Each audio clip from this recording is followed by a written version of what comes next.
The morning sun cast long shadows across the frozen Texas landscape as Liam Hayes saddled his horse Storm. The 10-year-old Appaloosa nickered softly, his breath forming small clouds in the frigid air. Another day of mending fences on the Red Pine Ranch that stretched before them, a routine that had remained unchanged for the past decade. At 46, Liam's face was weathered by sun and sorrow, deep lines etched around eyes that had seen too much. His strong hands, now calloused from ranch work, moved with practiced efficiency as he tightened the saddle cinch. These same hands had once performed delicate surgeries on the smallest of patients, saved countless lives. That was before the fire, before he lost everything that mattered. "Easy, boy," he murmured, as Storm shifted beneath his touch. The horse had become his most constant companion, perhaps the only living being Liam allowed close these days. The ranch hands respected Liam's skills, but knew to keep their distance. They called him the quiet one behind his back, shared theories about his past over whiskey at Miller's Tavern in town. None came close to the truth. None knew that Liam Hayes was once Liam Hayes, renowned pediatric specialist at Chicago's Children's Protection Center, a man who had testified against some of the city's most powerful families in child abuse cases. A man who came home one night to find his house engulfed in flames, his wife Jennifer, and 5-year-old son Michael trapped inside. The authorities called it an electrical fire. Liam knew better. The timing was too convenient, coming just days after his testimony had sent the son of a prominent Chicago family to prison. But without proof, all he had was his grief and guilt. He had fought for justice for other children while failing to protect his own. Swinging into the saddle, Liam clicked his tongue and guided Storm toward the creek boundary of the property. The forecast called for a winter storm later that afternoon, and he needed to check the fence line where Miller's Creek tended to flood. The morning air bit at his exposed skin, but Liam barely noticed the cold. Physical discomfort was almost welcome these days, a distraction from memories that never faded. Dark clouds gathered on the horizon as Liam rode along the creek bank. The water rushed faster than usual, swollen from upstream snowmelt. He dismounted to check a section of fence that had been damaged in the last storm, tethering Storm to a nearby tree. The wind picked up, carrying the promise of snow. That's when he heard it. At first, Liam thought it was just the wind or the rushing water, but then it came again. A sound so faint it was barely there. A whimper. A cry. Something was caught in the branches overhanging the creek about 30 yards downstream. A burlap sack, half submerged in the frigid water, snagged on a fallen tree branch. Liam's heart began to pound. In his years at the ranch, he'd seen all manner of things washed downstream. Trash, animal carcasses, once even a stolen safe that had been dumped after a robbery in the next county.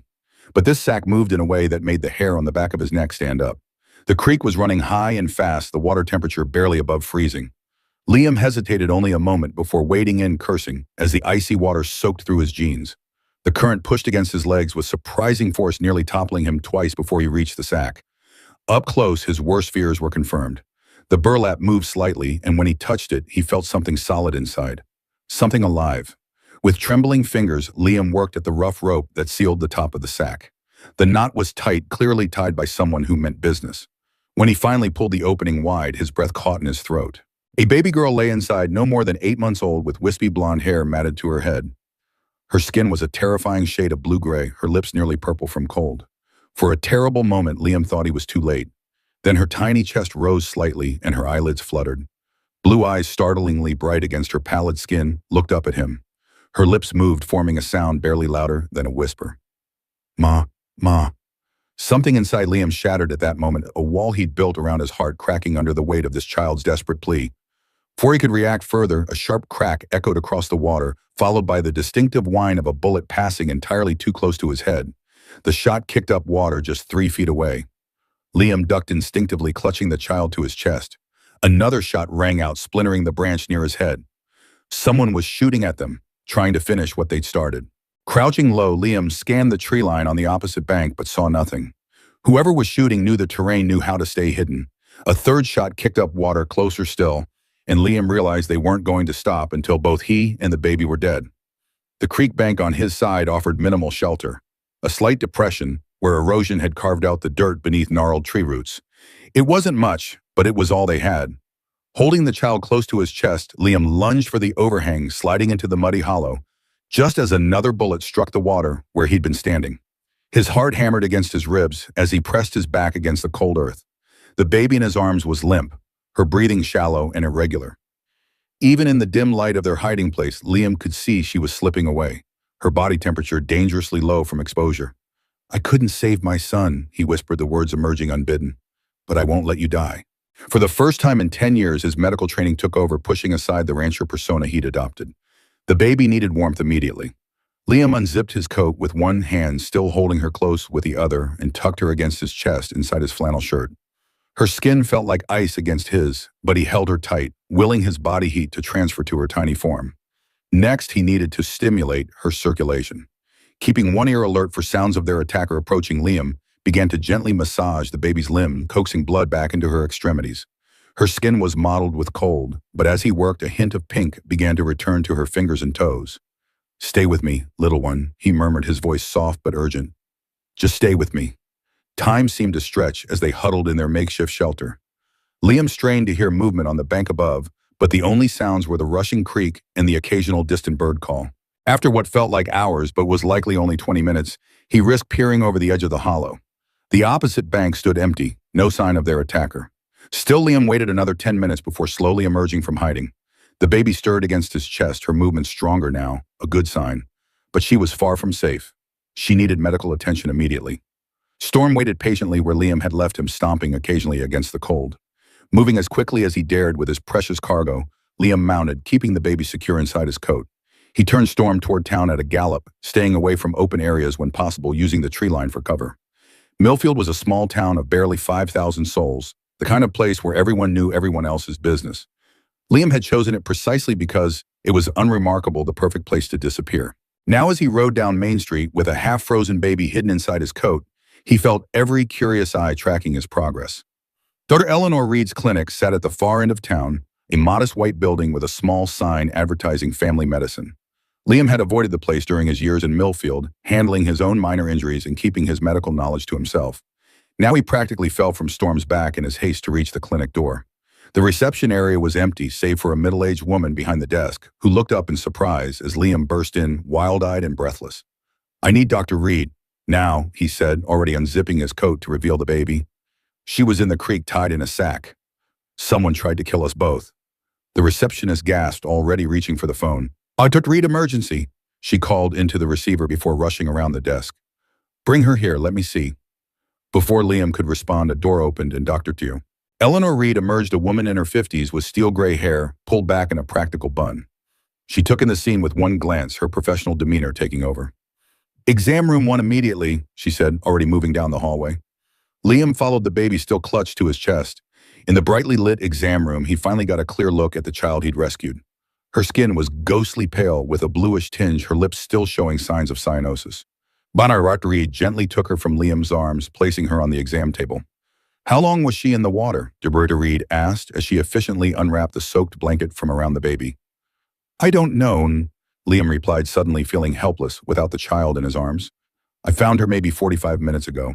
The sack was partially submerged, caught on a branch." Dr. Reed nodded, her hands moving with practiced efficiency as she examined the baby. "She's hypothermic and dehydrated. I need to get her temperature up slowly.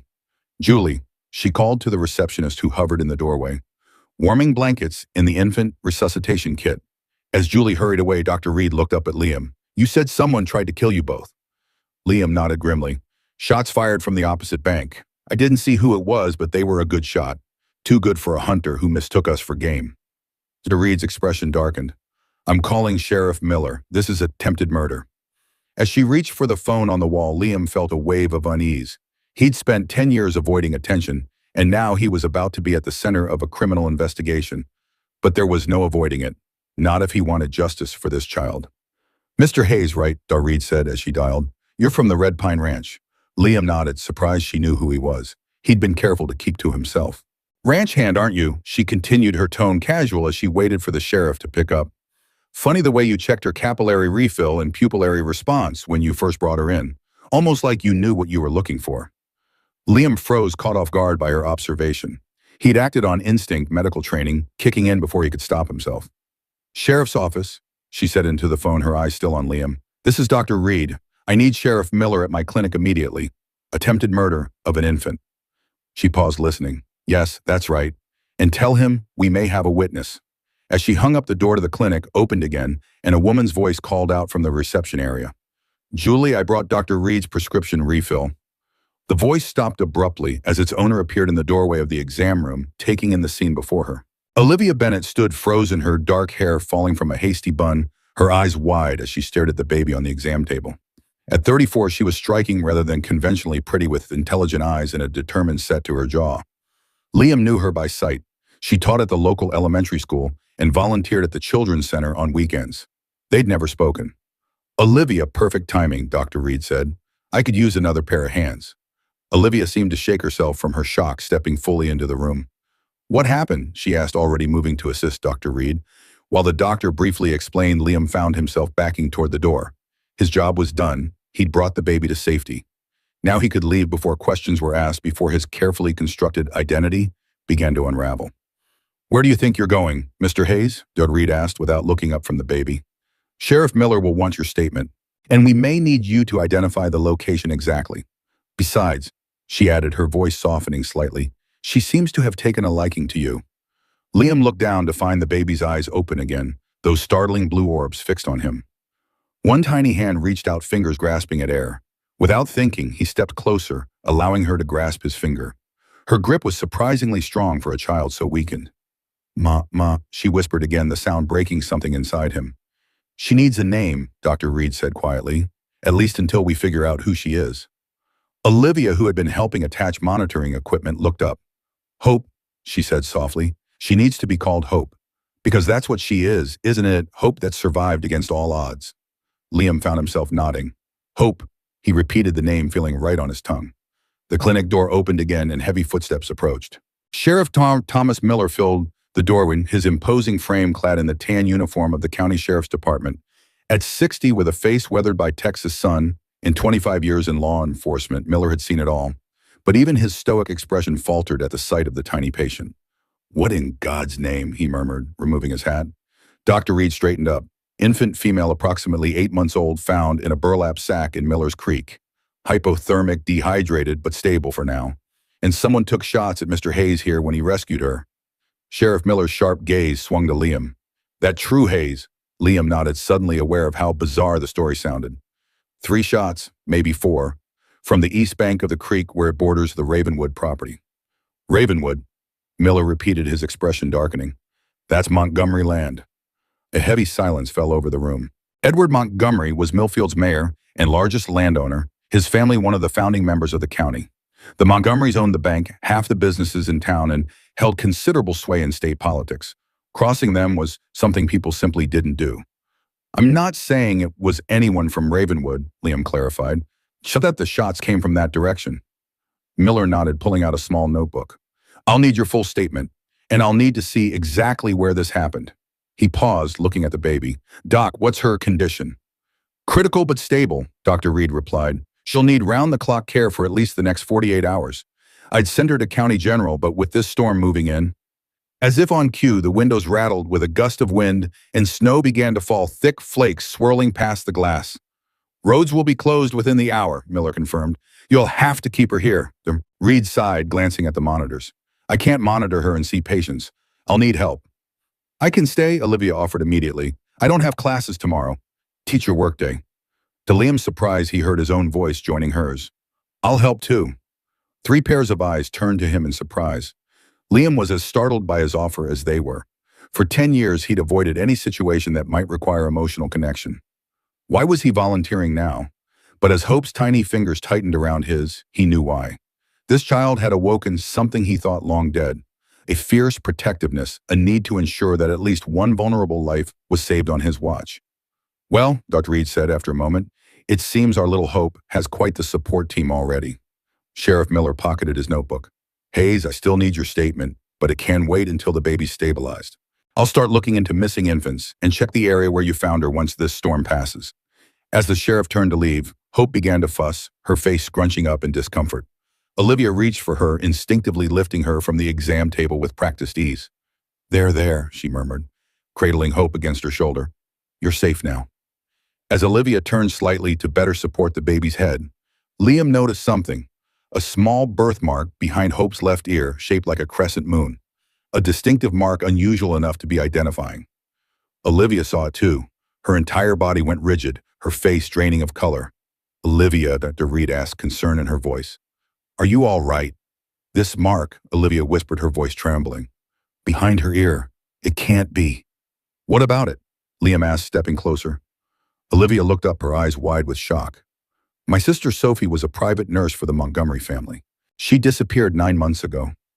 Her voice dropped even lower. Before she vanished, she sent me a photo of a newborn with this exact birthmark, with a message that said, if anything happens to me, find this baby. Silence fell over the room, broken only by the soft beeping of the monitors and the increasingly urgent howl of the wind outside. The storm was upon them now, both literally and figuratively. Liam met Sheriff Miller's gaze, seeing his own suspicions reflected there. What had begun as a rescue was quickly becoming something far more complicated and dangerous. Hope whimpered softly in Olivia's arms, oblivious to the storm she had ignited with her mere existence. Night had fallen by the time Hope was stabilized enough for Dr. Reed to feel comfortable stepping away. The storm raged outside, snow piling against the windows, wind whistling through the eaves of the old building. Sheriff Miller had left to check the roads, promising to return in the morning, weather permitting. Liam sat in a chair beside the makeshift crib Dr. Reed had arranged, watching the steady rise and fall of Hope's chest.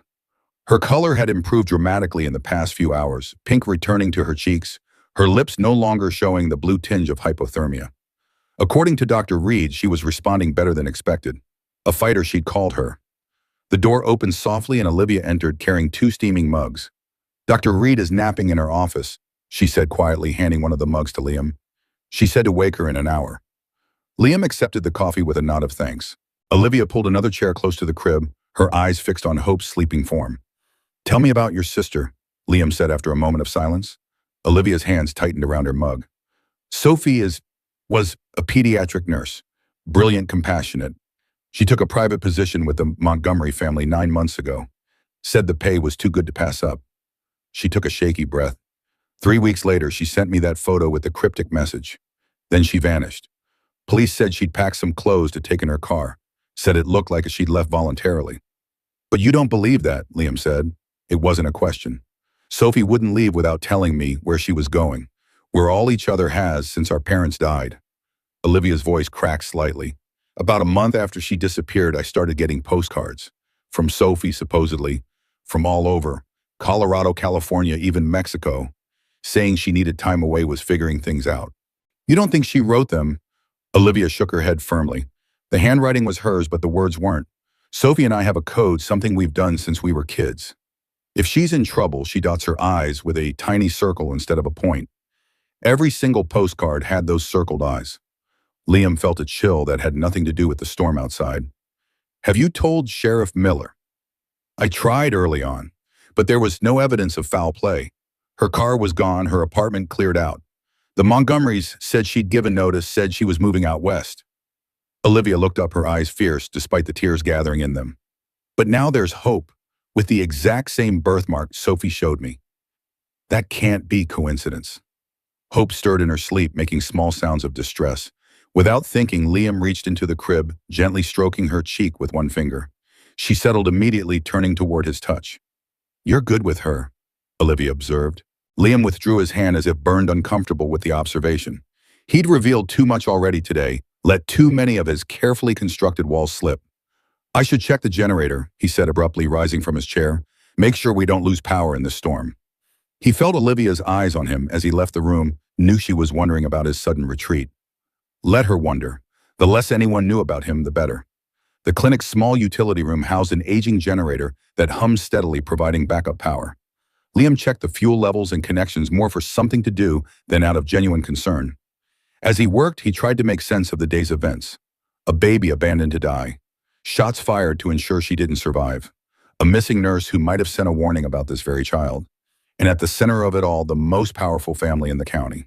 Liam had fled Chicago to escape exactly this kind of dangerous entanglement with powerful people. He'd promised himself never again to get involved in a situation where the vulnerable were victimized by those with money and influence. Never again to put himself, or anyone he cared about, in the crosshairs. Yet here he was drawn inexorably into what was clearly a dangerous situation. Because of a baby with blue eyes who had whispered "Mama," and grabbed his finger with her tiny hand. When he returned to Hope's room, he found Olivia changing the baby's diaper with practiced ease. She looked up as he entered. Dr. Reed left some formula and bottles in the staff kitchen, she said. Could you prepare 4 ounces, warmed slightly? Liam hesitated only briefly before nodding. In the small kitchen, he found the formula and carefully measured the powder, mixing it with warm water. He tested the temperature on his wrist, an action so deeply ingrained from his years as a pediatrician that he didn't even think about it. When he returned with the bottle, Olivia was cradling Hope in her arms, humming softly. She looked up with a grateful smile as Liam handed her the bottle, then watched in surprise as he gently adjusted her hold on the baby. Support her head a bit more, he said, positioning her arm. There, like that. It helps with digestion. Olivia gave him a curious look but followed his guidance.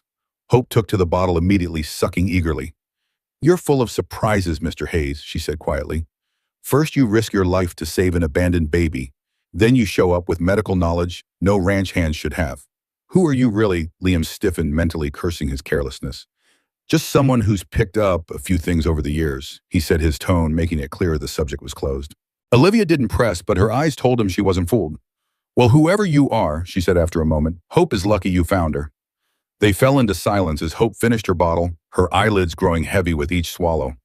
When she was done, Olivia carefully positioned her on her shoulder to burp her. I can take her, Liam offered, surprising himself again. You should rest while she's sleeping. After a moment's hesitation, Olivia carefully transferred Hope to his arms. The baby settled against his chest with a contented sigh, her small body warm and trusting. Liam felt something shift inside him, a tectonic movement in a heart long frozen. I'll be on the couch in the waiting room if you need me, Olivia said, stifling a yawn.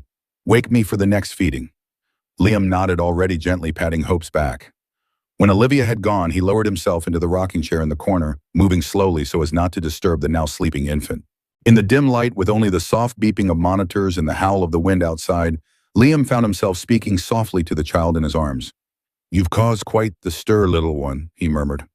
Got half the town involved in your mystery already. Hope slept on one tiny hand curled against his shirt. Someone wanted you gone, he continued, his voice barely a whisper, which means you're important to someone else. The question is who and why. As if in response, Hope made a small sound in her sleep, nuzzling closer to his warmth. Liam found himself remembering another child who had once slept in his arms this way. His son Michael, with the same complete trust, the same innocent surrender to sleep. The memories he'd kept at bay for 10 years came flooding back. Michael's first steps, his contagious laugh, the way he'd called Daddy Watch before attempting some new feat of toddler daring. Jennifer smiled as she watched them together, her gentle reminders that not all of Liam's patients could be saved, but that didn't mean he should stop trying.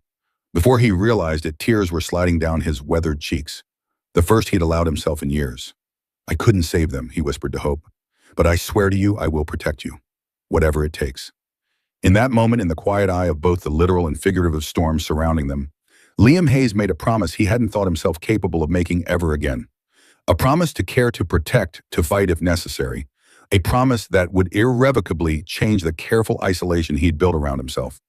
Outside, the wind howled its fury, and somewhere in the darkness, someone who had tried to kill this child was likely planning their next move. But in this moment, in this room, there was only a man who had lost everything, finding something unexpected. A reason to live beyond mere existence. Hope shifted in his arms, her breathing deep and regular.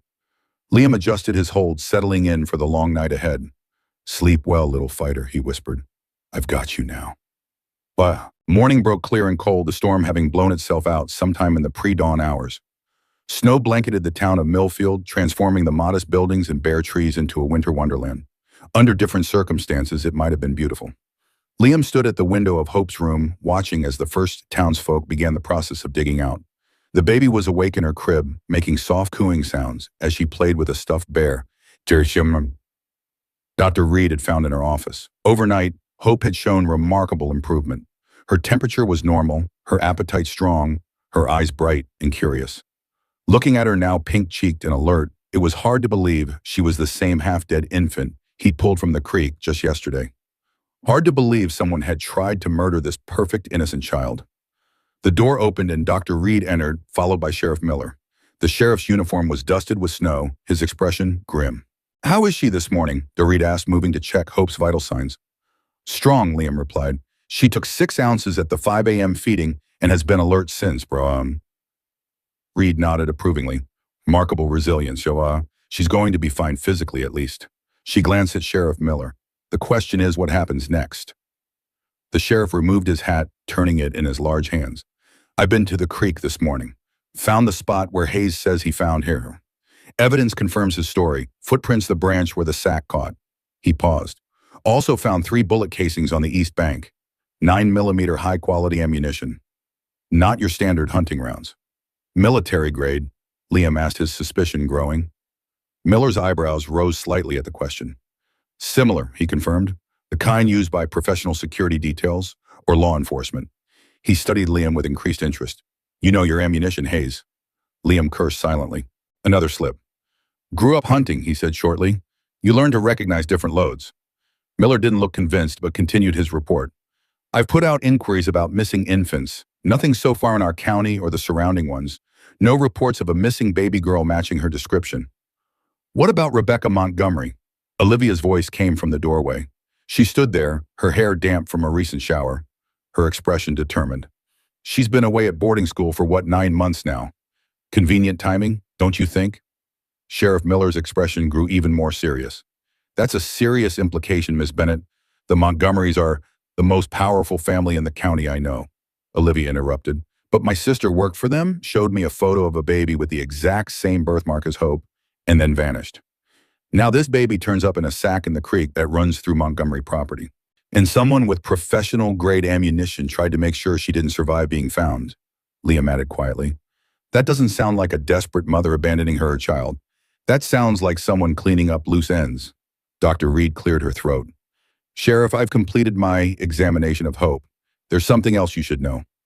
She hesitated, glancing at the baby. There are signs of previous mistreatment, healed fractures in 2 ribs, and bruising in various stages of healing on her back and arms. Some of these injuries are weeks old. A heavy silence fell over the room. Liam felt a cold fury building inside him, a feeling he hadn't experienced since the night he'd lost his family. Someone had hurt this child repeatedly, deliberately, before trying to kill her. I need to report this to Child Protective Service, Dr. Reed continued.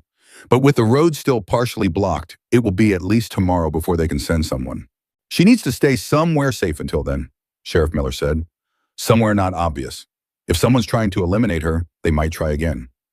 She can stay with me, Olivia offered immediately. I have everything she needs at my house. I kept all the baby supplies from when my sister-in-law visited with her infant last summer. Sheriff Miller shook his head. Your connection to Sophie makes you too obvious a choice. If someone's looking for this baby, your house would be one of the first places they'd check. She can come to the ranch with me. Liam said the words out before he could think better of them. I've got a cabin set back from the main house, private, secure. 3 pairs of eyes turned to him in surprise. You sure about that, Hayes? Miller asked. Taking care of an infant is a big responsibility. I won't be alone, Liam said, looking at Olivia. Ms. Bennett can come too, for the baby's sake. Olivia seemed startled by the suggestion, but quickly recovered. Of course, Hope needs both of us right now. Dr. Reed considered the arrangement. Medically, she's stable enough to be moved, and I can come check on her daily. She looked at Sheriff Miller. What do you think, Thomas? The sheriff considered for a long moment. It's not standard procedure, but then again, nothing about this case is standard. He nodded slowly. All right, we'll move her to Hayes' cabin this afternoon. I'll have a deputy patrol the area regularly. Hope gurgled happily from her crib, reaching up toward the adults discussing her fate. Liam moved to her side, allowing her to grasp his finger. Those blue eyes, so trusting and innocent, looked up at him with complete faith. It's settled then, he said quietly. She comes home with me. The words felt strange on his tongue. Home was not a concept he'd allowed himself for a decade. His cabin was a place to sleep, nothing more. But perhaps for Hope's sake it could become something else. A sanctuary, a place of healing, or given what they were potentially up against, a fortress against those who would harm her. Either way, Liam Hayes had just taken another step away from the isolated existence he'd cultivated for so long. And strangely, he felt no regret. Only a growing resolve to protect the child who had, against all odds, found her way into his care, and perhaps, though he wasn't ready to admit it yet, into his heart as well. The journey to Red Pine Ranch was tense, every shadow along the snow-covered road a potential threat. Sheriff Miller led the way in his patrol car while Liam drove his old pickup truck with Olivia in the passenger seat. Hope secured in an infant car seat Dr. Reed had provided. Liam's cabin sat a quarter-mile from the main ranch house, nestled among a stand of pine trees that gave the property its name. Simple but solid, with a wide porch and sturdy wall, it had been his sanctuary for 10 years. Now, as he carried Hope across the threshold and Olivia following with arms full of supplies, it felt like a different place entirely. "It's nice," Olivia said, glancing around the Spartan interior. A worn leather couch faced a stone fireplace. A small kitchen occupied one corner, a dining table with two chairs in another. Through an open door, she could see a bedroom with a neatly made bed. Everything was clean but minimal, a place for existing, not living. "It'll do," Liam replied, already settling Hope into a makeshift crib he'd fashioned from a drawer lined with blankets.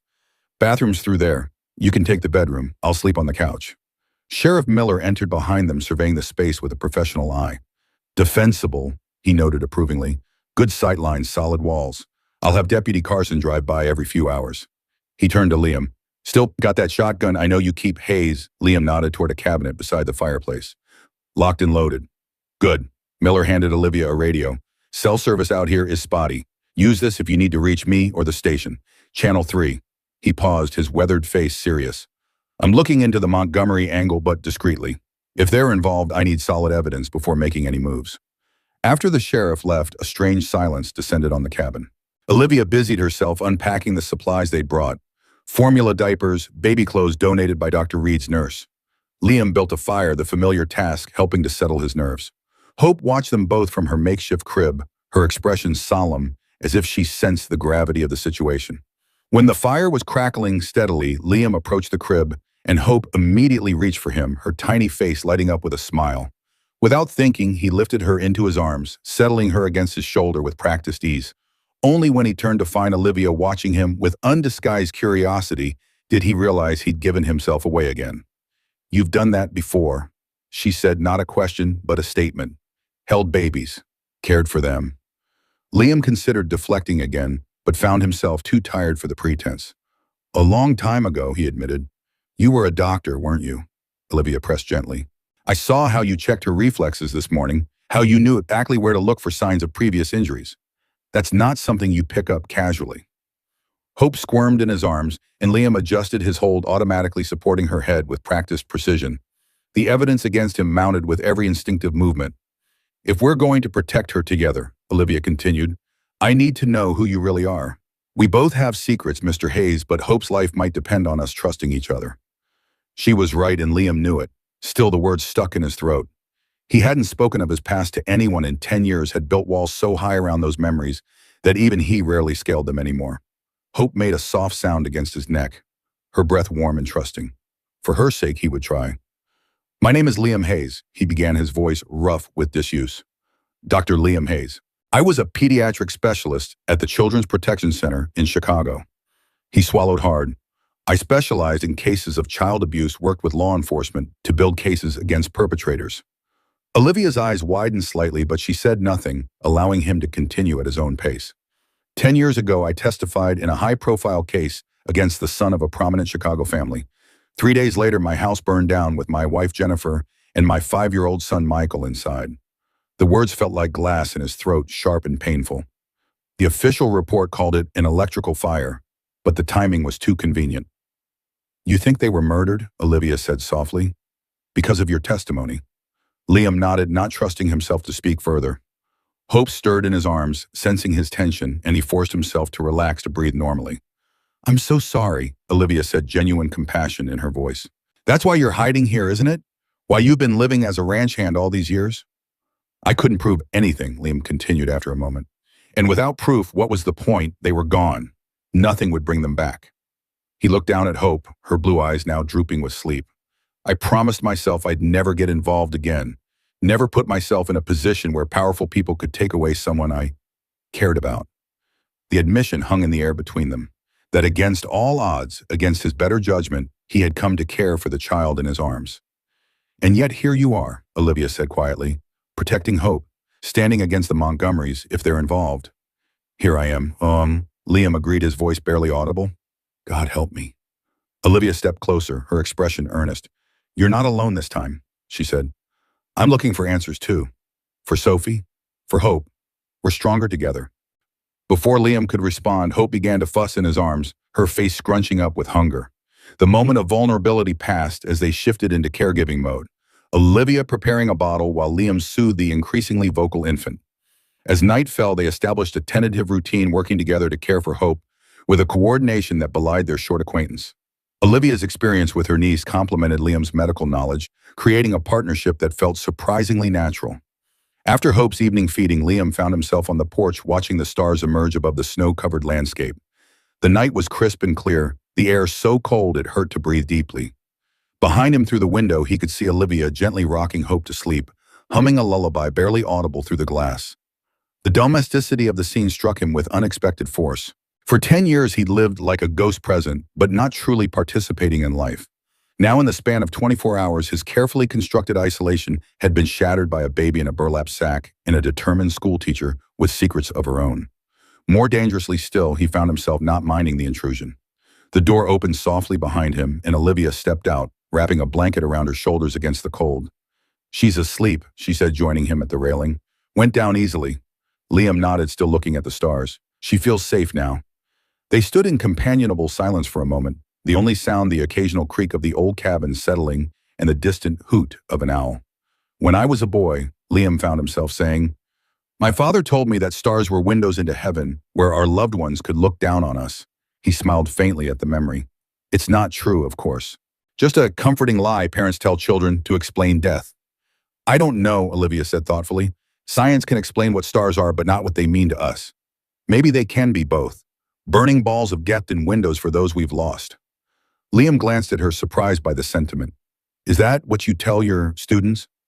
"I tell them that science explains how things work, but not why they matter." She smiled slightly. "I teach 5th grade. They're old enough for some ambiguity." A comfortable silence fell between them again. In the distance, a vehicle approached, its headlights sweeping across the snow. Likely Deputy Carson on his patrol. It passed without stopping, continuing down the county road. "We should get some rest," Liam said finally. "Hope will be up for another feeding in a few hours." Olivia nodded but made no move to go inside. "I keep thinking about Sophie," she said, her voice tight with emotion. "If the Montgomerys did this, if they hurt Hope and took my sister, I need to know why. What could be so important that they'd go to these lengths?" "Power," Liam said simply. "People with power will do almost anything to keep it. I learned that in Chicago." "But what power does a baby threaten?" Olivia persisted. "And why keep Sophie? Why not just—" She couldn't finish the sentence. "I don't know," Liam admitted, "but we'll find out. For Hope's sake, for Sophie's." Olivia turned to him, her expression earnest in the starlight. "Thank you," she said softly, "for not turning away, for helping us both." Before he could respond, a sound from inside the cabin caught their attention. Hope's cry suddenly sharp and distressed. They both moved at once, rushing inside to find the baby thrashing in her makeshift crib, her face contorted with pain. Liam reached her first, lifting her with careful hands. Even through her clothing, he could feel the heat radiating from her small body. "She's burning up," he said, his doctor's instincts taking over. "Get the thermometer from the medical kit." Olivia hurried to comply while Liam gently examined Hope, his fingers probing with practiced care. The baby continued to cry, her usual robust wail, now weaker, more pitiful. 103.2. Olivia reported, reading the digital thermometer. "That's dangerously high for an infant, isn't it?" Liam nodded grimly, already moving toward the bathroom. "Run lukewarm water in the sink," he instructed. "Not cold, that would shock her system. We need to bring her temperature down gradually." As Olivia adjusted the water, Liam carefully undressed Hope, speaking to her in soft, soothing tones. "It's all right, little fighter. We're going to make you feel better." Together they bathed the feverish child, Liam supporting her head and body, while Olivia gently sponged her with the tepid water. Hope's cries diminished to whimpers, her blue eyes glazed with fever, but still tracking Liam's face as if drawing comfort from his presence. "What's causing this?" Olivia asked, worry evident in her voice. "She was fine just hours ago." Liam's mind raced through possibilities. Infection from her time in the cold water, a reaction to the trauma, or something more sinister. Without proper medical equipment, he couldn't be sure. "We need to get her back to Dr. Reed," he decided. "This could be serious." But as they prepared to leave, headlights swept across the cabin windows again, not passing this time, but turning into the driveway.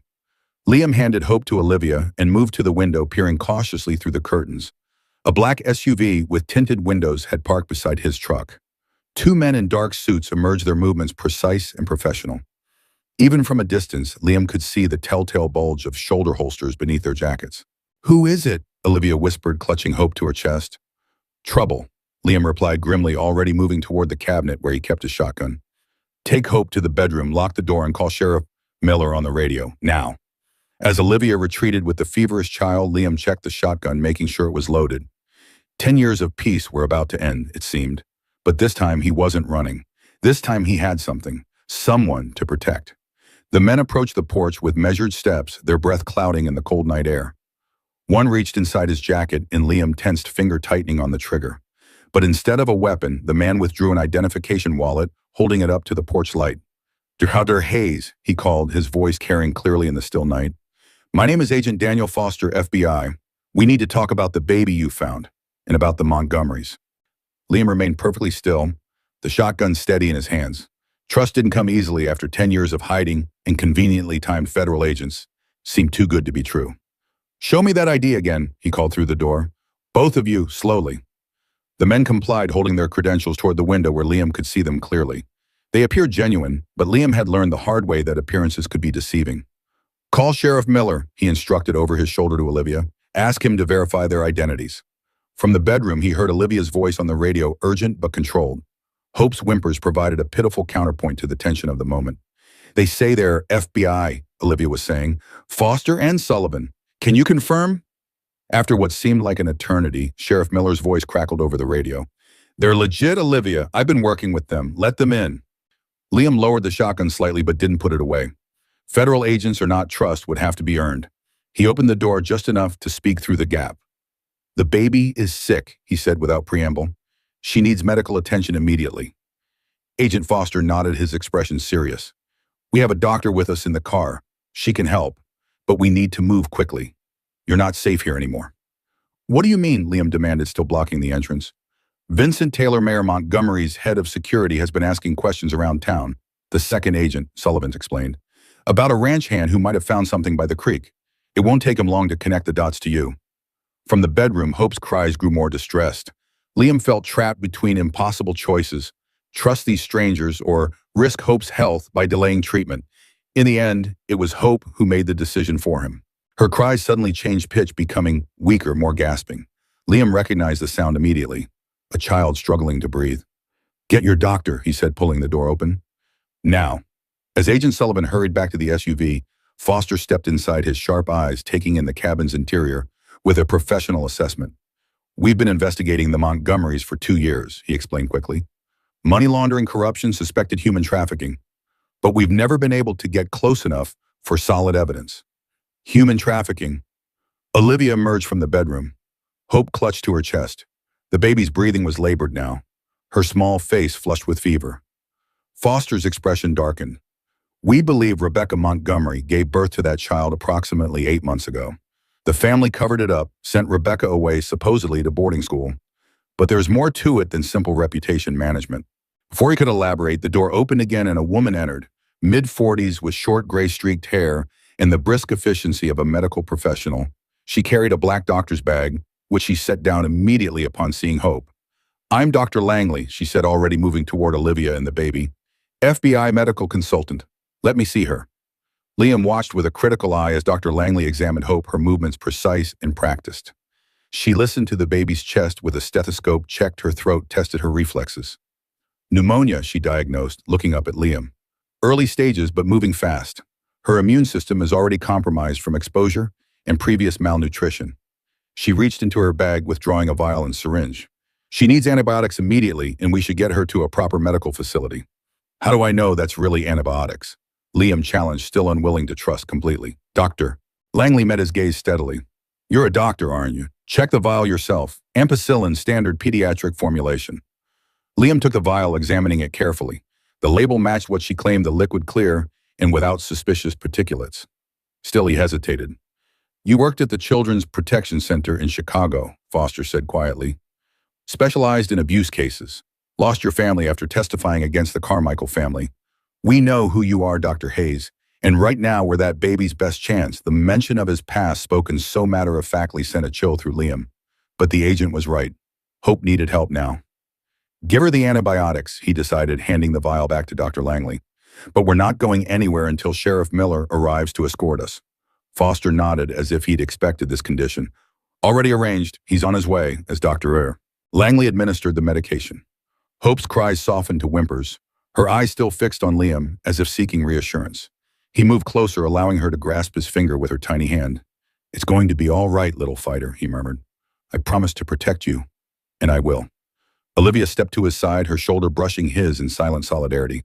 Together they stood watch as the federal agents secured the perimeter of the cabin, waiting for Sheriff Miller to arrive, united in their determination to keep Hope safe. The night stretched long before them, full of uncertainty and danger. But for the first time in 10 years, Liam Hayes was no longer running from his past. He was standing his ground, fighting for a future, not just Hope's, but perhaps his own as well. The FBI safe house was a modest farmhouse 30 miles outside of Millfield, isolated enough for security, but close enough to civilization for convenience. Inside, Hope slept peacefully in a proper crib, her fever reduced to a mild elevation thanks to Dr. Langley's intervention. Olivia sat beside her, gently stroking the baby's soft hair, while Liam paced the perimeter of the room, checking windows and exits with the vigilance of a man who had learned the hard way that safety was never guaranteed. Sheriff Miller stood by the fireplace, his weathered face grave as he conferred in low tones with Agents Foster and Sullivan. Dr. Langley had retreated to the kitchen to prepare more medication for Hope, leaving the four of them to discuss the situation.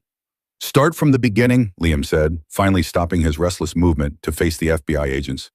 "You said you've been investigating the Montgomerys for 2 years. Why?" Agent Foster, tall and lean with the no-nonsense demeanor of a career law enforcement officer, nodded. "Edward Montgomery isn't just the mayor of a small town in Texas. He's part of a network of wealthy families across 3 states involved in money laundering, political corruption, and more recently, what we believe to be human trafficking." "Human trafficking?" Olivia's voice was sharp with disbelief. "In Millfield?" "Not in Millfield specifically," Agent Sullivan clarified.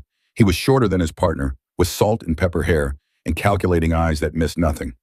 "The town is just one node in a larger operation.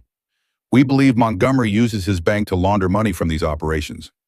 Sheriff Miller cleared his throat.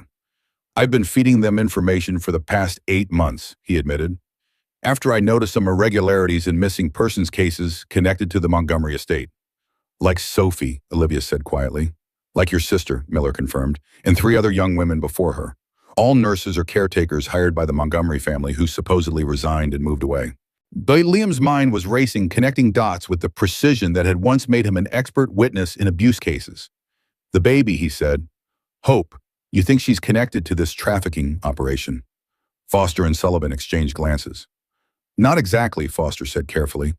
"We believe Hope is Rebecca Montgomery's biological child, born approximately 8 months ago, right around the time your sister disappeared, Ms. Bennett." "But why would they try to kill an innocent baby?" Olivia asked, her hand still protectively resting on Hope's small form. "Even if she was born out of wedlock, surely in this day and age." "It's more complicated than that," Sullivan interjected. "We have reason to believe the father of the child is Daniel Williams, a graduate student who worked as a tutor for Rebecca last year." "Williams," Sheriff Miller's head snapped up.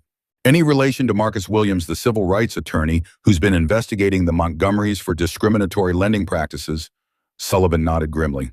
"His son." The implication hung heavy in the air. Liam voiced it first. "So Rebecca Montgomery, daughter of a powerful white family with alleged ties to criminal enterprises, had a child with the son of the black attorney who was investigating her father. Edward Montgomery is known in certain circles for his traditional views on race," Foster said diplomatically. "We believe Rebecca was sent away not just because of the pregnancy, but because of who the father was." Olivia gasped softly, looking down at Hope with new understanding. The baby's fair skin and blonde hair had given no hint of mixed heritage, but looking closer, Liam could see subtle features that might suggest it. The shape of her nose, the fullness of her lips. "But that still doesn't explain trying to kill her," Liam pressed. "Or keeping Sophie Bennett and the other nurses captive, if that's what's happening. We think Montgomery initially planned to have the baby adopted out quietly, preserving the family's reputation while disposing of what he saw as an embarrassment," Sullivan explained. "But somewhere along the line, something changed." "Rebecca," Olivia suggested. "Maybe she wanted to keep her baby." Foster nodded. "That's our theory. Rebecca may have bonded with her child and resisted the adoption plan. Sophie, as her nurse during the pregnancy and birth, would have been a witness to whatever happened next." "And the other missing nurses?" Liam asked. "We believe they may have been involved in caring for Rebecca during her absence at boarding school," Foster replied. "Montgomery has a remote property, a hunting lodge deep in the woods about 50 miles from here. Our intelligence suggests that's where Rebecca spent her pregnancy and possibly where she remains now. Sheriff Miller shifted uncomfortably. We've been trying to get a warrant to search the place, but Montgomery's connections run deep. Every judge we've approached has found a reason to deny us. Until now, Sullivan added, hope changes everything. Physical evidence of the child's signs of abuse, attempted murder. It's enough to push this case forward.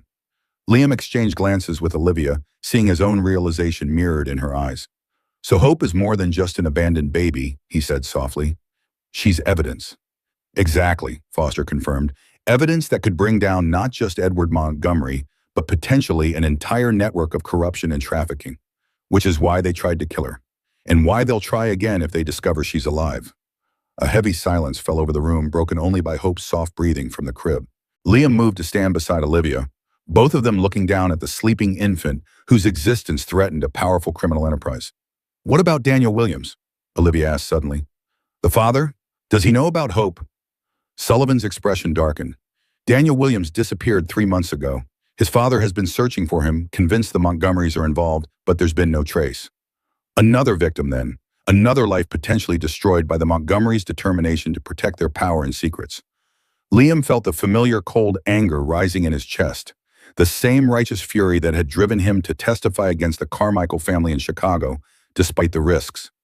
What happens now, he asked, his voice steady despite the turmoil within. We keep Hope safe until we can secure the warrants, Foster answered. Her DNA will establish paternity and connection to both Rebecca and Daniel. That, combined with your testimony about finding her and being shot at, should be enough to move against Montgomery. And Sophie, Olivia's voice cracked slightly on her sister's name. What about finding her? The warrant will cover the hunting lodge, Miller assured her. If she's there, we'll find her. If she's still alive, Olivia whispered, the fear she'd been holding at bay finally breaking through. No one contradicted her. The grim reality was that after 9 months in Montgomery's custody, Sophie's survival wasn't guaranteed. The same was true for Daniel Williams and the other missing nurses.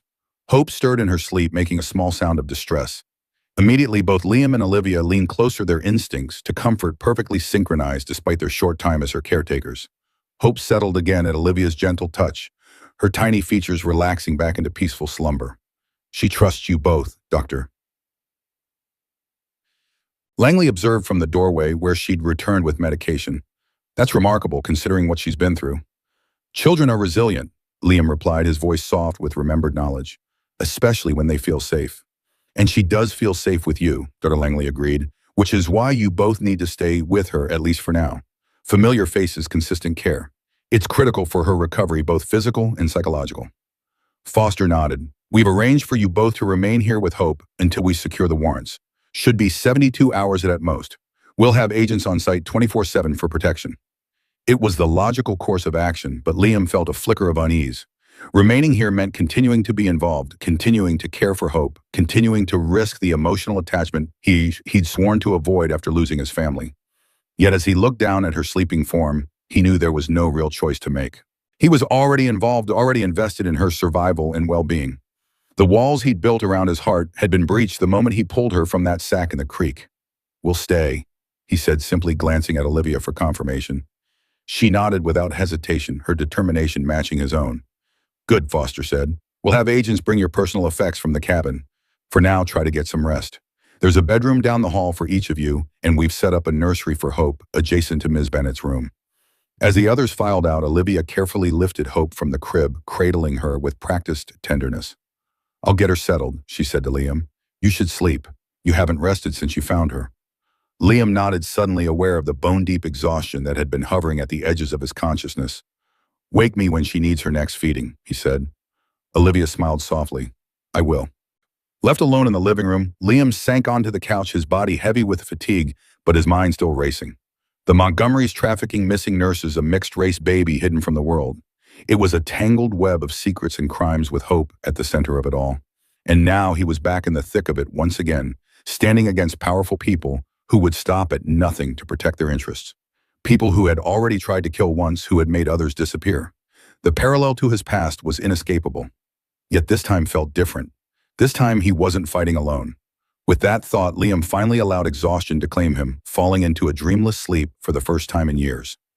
The next morning dawned, clear and cold sunlight streaming through the farmhouse windows.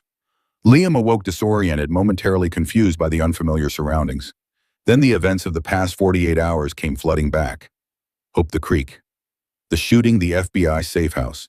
He sat up surprised to find he'd slept through the night. A quick glance at his watch confirmed it was past 8 a.m., far later than he typically rose. Moving quietly, he made his way toward the sound of soft voices coming from the kitchen. Olivia sat at the table, Hope secured in her lap, giving the baby small spoonfuls of what appeared to be mashed bananas. Agent Sullivan stood by the coffee maker watching the domestic scene with an expression that suggested he found it both touching and incongruous in the midst of a federal investigation. "Good morning," Liam said, his voice still rough with sleep. Hope's head turned at the sound, her face lighting up with a smile that sent an unexpected warmth through Liam's chest. She reached for him, banana-covered fingers grasping at air, making small sounds of excitement. "Someone's happy to see you," Olivia said, smiling despite the dark circles under her eyes that suggested her night had been less restful than his. Liam approached, allowing Hope to grasp his finger. "You should have woken me for the night feeding," he chided gently. "You needed the rest," Olivia replied. "Besides, Dr. Langley helped. Her fever broke around 3 a.m., and she's been much better since." "Coffee," Sullivan offered, holding out a mug. Liam accepted gratefully, taking a seat beside Olivia. Hope immediately tried to climb from Olivia's lap to his, her determination comical, given her limited mobility. Without thinking, Liam set down his coffee and lifted her, settling her on his knee with practiced ease. "She's made a remarkable recovery, Doctor," Langley observed, entering the kitchen with a medical bag in hand. "I'd like to check her lungs once more, if you don't mind." Liam held Hope steady while the doctor listened to her chest and back. The baby cooperated with surprising patience, perhaps accustomed to medical examinations from her time before the creek. "Clear and strong," Dr. Langley pronounced, satisfaction evident in her voice. "The antibiotics have done their bomb. She'll need to continue the call, but the acute danger has passed." Relief flooded through Liam, stronger than he'd expected. He hadn't realized how worried he'd been until that worry was lifted. "Where's Agent Foster?" he asked, noticing the other agent's absence. Sullivan's expression tightened slightly. "He's at the federal courthouse in Dallas working on the warrants. We hit a snag overnight. Judge Harmon recused himself, citing a conflict of interest." "Let me guess," Liam said dryly. "The conflict is his connection to the Montgomerys." Sullivan nodded grimly. "Montgomery donated generously to his last campaign. We're presenting to Judge Keller now, but it's delayed us by several hours." "What about Sheriff Miller?" Olivia asked, wiping banana from Hope's chin with gentle efficiency. "Back in Millfield maintaining appearances," Sullivan replied. "If Montgomery suspects he's working with us, we lose our inside track on their movements." Hope began to fuss, clearly bored with the adult conversation. Liam bounced her gently on his knee, an automatic gesture that calmed her immediately. She looked up at him with those trust-filled blue eyes, and Liam felt another crack form in the walls around his heart. "I brought some of your things from the cabin," Sullivan continued, gesturing to 2 duffel bags by the door. "And supplies for the baby. We need you both to stay put until we have the warrants in hand, for your safety and Hope's." Liam nodded, understanding the necessity even as he chafed at the confinement. After years of solitude on the ranch, being restricted to the farmhouse felt claustrophobic despite its generous size. "What about your investigation into the trafficking angle?" he asked, trying to focus on the bigger picture. "You mentioned the Montgomerys were involved in a larger network." Sullivan hesitated, clearly weighing how much to share. "We believe young women are being brought into the country illegally through Montgomery's shipping connections. They're provided with false documentation and then placed as domestic help in wealthy households across 3 states. Modern slavery," Olivia said, her voice tight with anger. "Essentially, yes," Sullivan confirmed. "They work for little or no pay, their immigration status held over them as a threat. Many don't speak English, have no resources, no way to escape." "And the missing nurses," Liam pressed. "Sophie and the others. How do they fit in?" Sullivan's expression grew more grave. "We're not entirely sure. They might have witnessed something they shouldn't have, or become victims themselves." Olivia finished, her face pale but determined. Forced into the same system they accidentally discovered. The possibility hung heavy in the air. Hope, sensing the tension, began to whimper softly. Liam adjusted his hold, cradling her against his chest in a gesture that had become instinctive in the short time she'd been in his care. "We'll find them," Sullivan assured Olivia, though Liam noted he carefully avoided making promises about finding them alive. "Once we have the warrants, things will move quickly." The day stretched before them, a strange bubble of domesticity surrounded by the tension of waiting. With Sullivan and another agent stationed outside, Liam and Olivia settled into caring for Hope, establishing a routine of feedings, naps, and play that created an illusion of normalcy amid extraordinary circumstances. By late afternoon, Hope was thriving, her energy and appetite fully restored. She sat on a blanket in the living room, happily exploring a set of plastic keys Agent Sullivan had produced from somewhere. Liam watched her from the couch, marveling at her resilience. After all she'd been through, abandonment, exposure, illness, she still found joy in simple things, still trusted the adults around her to keep her safe. Olivia joined him, handing him a cup of tea before sitting beside him. "She's amazing, isn't she?" she said softly, following his gaze to Hope. "Most adults wouldn't recover so quickly from what she's experienced." "Children live in the present," Liam replied, his voice distant with memory. "It's both their greatest vulnerability and their greatest strength." Olivia studied his profile, her expression thoughtful. "You were good at your job, weren't you, before?" "I was," Liam admitted, no false modesty in his tone. "I helped a lot of children, testified in dozens of abuse cases, put some very bad people behind bars." His mouth twisted in a bitter smile. "Until it cost me everything." Hope chose that moment to look up, offering them a gummy smile that melted something frozen inside Liam's chest. She waved the keys triumphantly, clearly expecting their appreciation of her achievement. "That's wonderful, Hope." Olivia encouraged, her smile genuine, despite the heaviness of their conversation. "Such a clever girl." Liam found himself smiling too, unable to resist the baby's infectious joy. "She's going to be walking soon," he observed. "She's got the determination for it." "Like someone else I know," Olivia said quietly, her eyes still on him. "Someone who survived his own tragedy and kept going." Liam tensed, uncomfortable with the parallel. "I didn't keep going," he corrected her. "I ran away, hid in a cabin for 10 years, avoiding any real human connection." "And yet here you are," Olivia countered. "You could have handed Hope over to Dr. Reed and walked away. You could have left when the FBI showed up. But you didn't. You stayed. You're fighting for her."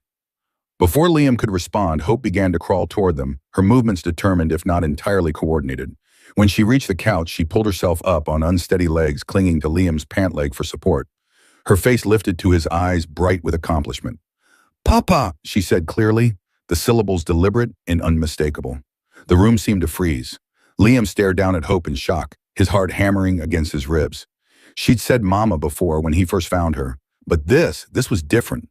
This was directed at him, specific and intentional. "She's never said that before," Olivia whispered, her eyes wide. "Just Mama and some babbling." Hope bounced slightly on her wobbly legs, still gripping Liam's pants, still looking up at him expectantly. "Papa," she repeated, more insistent this time. With hands that weren't entirely steady, Liam lifted her onto his lap. "Hey there, little fighter," he said softly, his voice rougher than usual. "That's a new trick." Hope reached up to pat his cheek, clearly pleased with herself and his reaction. The simple gesture of affection, so innocent and trusting, threatened to undo him completely. "I think she's chosen you," Olivia said gently. "Children know who they can count on." Liam swallowed hard, unable to find words. After losing Michael, he'd sworn never to be a father again, never to love a child who could be taken from him. Yet here was Hope, dismantling that resolution with 2 simple syllables. The moment was interrupted by the sound of a vehicle approaching outside. Agent Sullivan appeared in the doorway, his expression a mix of triumph and tension. "We got the warrants," he announced. "Foster's on his way back from Dallas now. We move on the Montgomery estate and the hunting lodge at dawn." Relief and apprehension mingled in Liam's chest. This was what they'd been waiting for. The chance to find Sophie and the others, to bring the Montgomerys to justice, to secure Hope's future. Yet it also meant confronting powerful enemies, people who had already tried to kill Hope once and wouldn't hesitate to eliminate anyone who stood in their way. Hope sensed the shift in mood, her small body tensing against Liam's chest. He rubbed her back soothingly, a gesture that had become second nature. "What do you need from us?" he asked Sullivan, his voice steady with renewed resolve. "Foster wants you both there when we move on the hunting lodge," Sullivan replied. "Miss Bennett to identify her sister if we find her, and you, Dr. Hayes, to document any medical evidence we uncover. Your expertise in abuse cases would be invaluable." Olivia nodded immediately, determination overriding fear. "I'll be there." Liam hesitated, looking down at Hope. "And what about her? She's the key witness in all this, even if she can't speak for herself yet. If something goes wrong, Dr. Langley will remain here with her along with 2 agents. Somebody, I can Sullivan assured him. "This location remains secure and unknown to the Montgomerys." It was the logical arrangement, yet Liam felt an irrational reluctance to leave Hope even in capable hands. In just 2 days she had become, what? Not his child, certainly. Yet not simply a patient or a witness either. "Papa," Hope said again, her small hand curling around the collar of his shirt. "I'll go," Liam decided, meeting Sullivan's gaze. But I want your word that Hope's safety is the absolute priority, no matter what else happens." Sullivan nodded solemnly. "You have it. That child is the heart of our case, not to mention an innocent victim in all this. We'll protect her with our lives if necessary." As the agent left to make final preparations, Liam and Olivia exchanged glances, the weight of what lay ahead heavy between them. "Are you sure about this?" Olivia asked softly. "Going back into the line of fire, after everything you have been through?" Liam looked down at Hope, now drowsing against his chest, utterly trusting in his protection. "I'm sure," he said quietly. "Some things are worth fighting for." For the first time in 10 years, he truly believed those words. Night fell, bringing with it a tense anticipation. Agent Foster had returned, and the farmhouse became a hub of activity as FBI personnel prepared for the dawn raid. Maps were spread across the dining table, tactical gear piled in corners. Voices kept low but urgent as plans were finalized. Liam sat in the nursery, watching Hope sleep peacefully in her crib, unaware of the storm gathering around her. Her fever was completely gone now, her breathing deep and regular. One small hand curled around the ear of the teddy bear Langley had produced from her seemingly bottomless medical bag. "She looks like an angel," Olivia said softly from the doorway. Liam nodded, not trusting himself to speak. The events of the past 48 hours had stripped away layers of protective numbness, leaving him raw and vulnerable in ways he hadn't been since before the fire. Olivia entered, taking the chair opposite his. In the soft glow of the nightlight, her face was drawn with worry but resolute. "I keep thinking about Sophie," she admitted, "about what she might have endured these past 9 months. If she's even still—" "Don't," Liam interrupted gently. "Don't go there yet. Your sister sounds like a remarkable woman. Strong, resourceful, the kind who survives." "She is," Olivia agreed, a ghost of a smile touching her lips. Is," she sighed, rubbing her temples.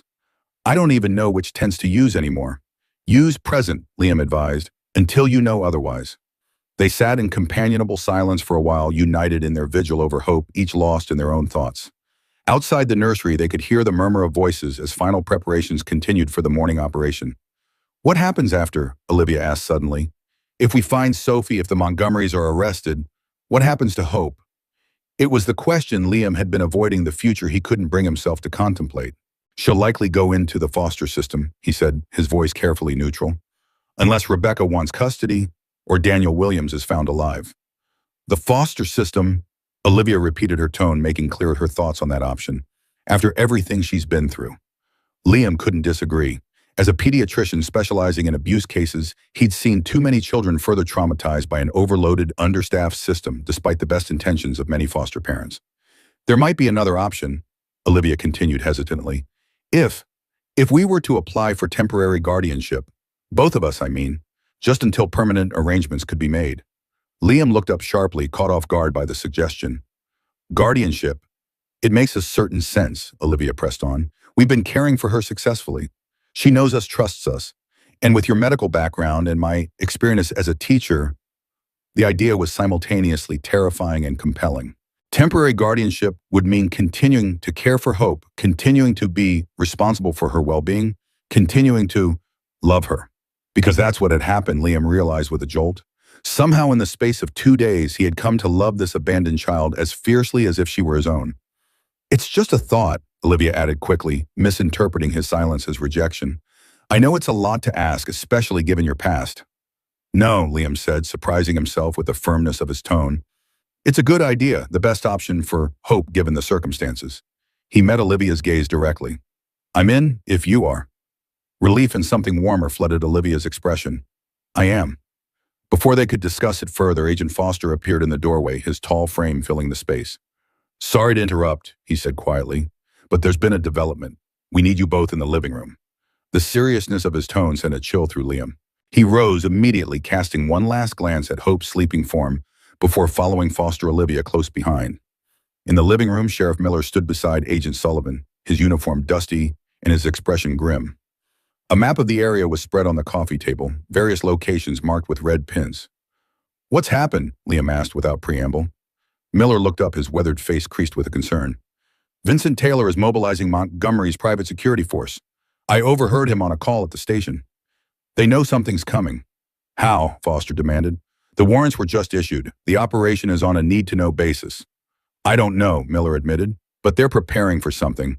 Taylor ordered men to both the main estate and the hunting lodge. Extra guards, extra weapons." Sullivan swore under his breath. We've got a leak somewhere. Or Montgomery has people in the court system who tipped him off about the warrants, Foster suggested, his expression darkening. Either way, we've lost the element of surprise. What does this mean for the operation? Olivia asked, her voice tight with renewed worry. Foster and Sullivan exchanged glances, a silent communication born of years working together. We move tonight, Foster decided. No more waiting for dawn. If they're fortifying their positions every hour, gives them more advantage. But you're not ready, Liam protested. You said the tactical team wouldn't be fully assembled until 5 a.m. We've got enough personnel for the hunting lodge, which is our primary target for finding the missing women, Sullivan explained. The estate raid will have to wait until the full team arrives. Liam didn't like it. Rushing in with limited resources against an alerted enemy was a recipe for disaster. But if Sophie and the others were at the hunting lodge waiting, it could mean losing them entirely. Montgomery might decide to move them, or worse, if he felt cornered. When do we leave? He asked, decision made. 30 minutes, Foster replied. Gear up. It's going to be a long night. As the room erupted into renewed activity, Liam caught Olivia's eye. The fear in her expression was outweighed by determination. Determination to find her sister, to secure justice, for Hope, to see this through no matter the cost. Liam felt the same resolve hardening inside him. For 10 years, he'd hidden from conflict, from connection, from the risk of loss. But Hope had changed everything. She'd awakened something he thought long dead, the courage to fight for what mattered even against overwhelming odds. I'm going to check on Hope once more before we leave, he told Olivia. Meet you back here in 15. In the quiet of the nursery, Liam stood watching Hope sleep, memorizing every detail of her peaceful face. I'll be back, little fighter, he whispered. That's a promise. As he turned to leave, Dr. Langley entered with a medical bag.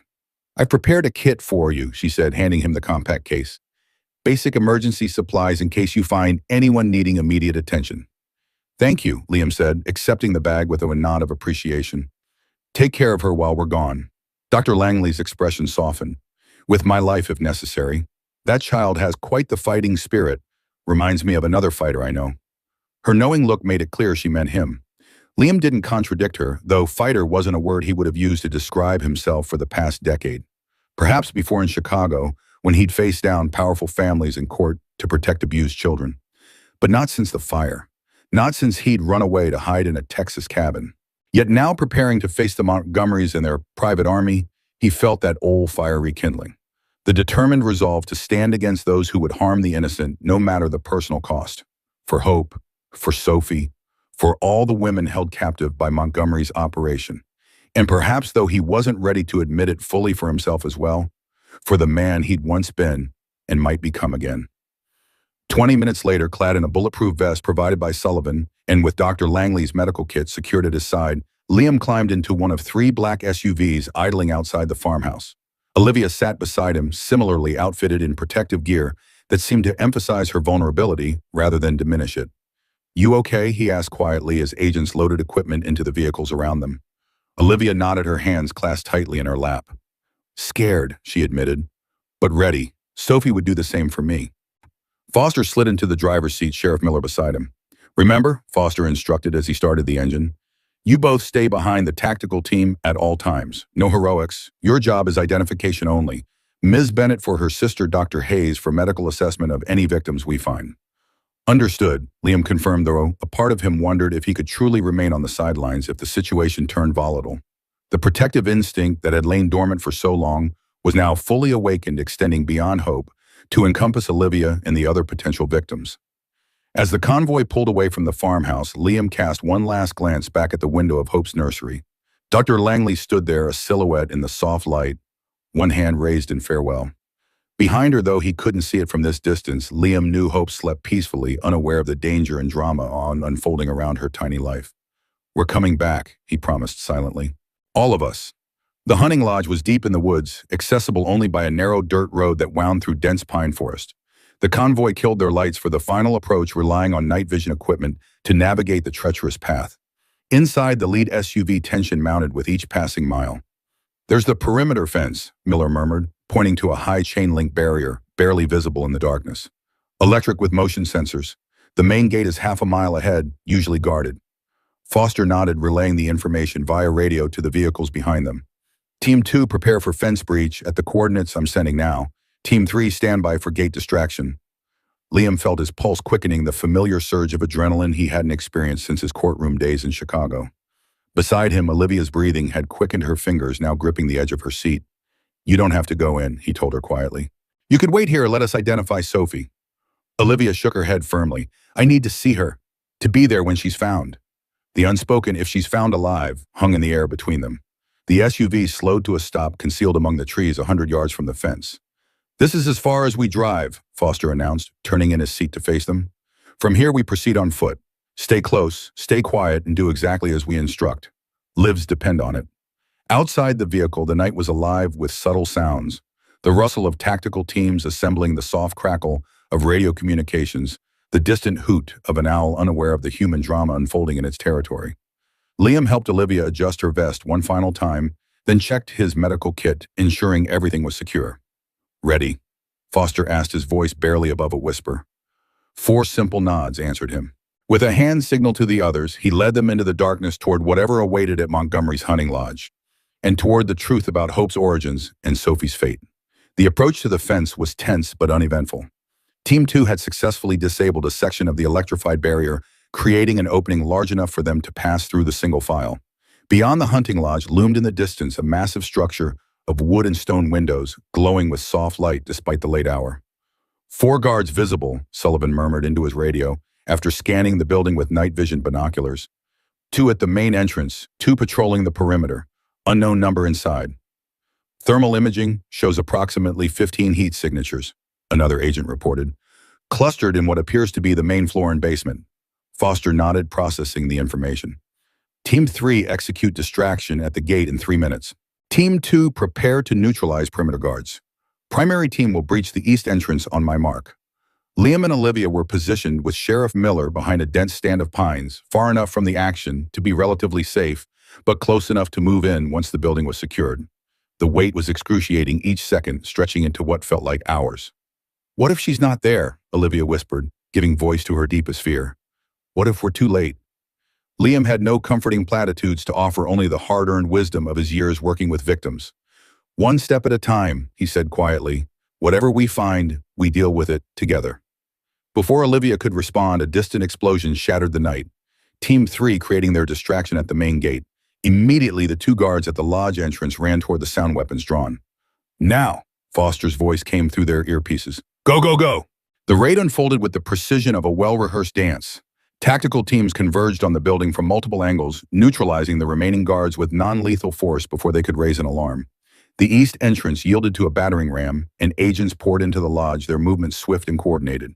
From their position in the trees, Liam, Olivia, and Sheriff Miller could hear muffled shouts, the occasional thud, but no gunfire, a good sign that resistance was minimal or non-existent.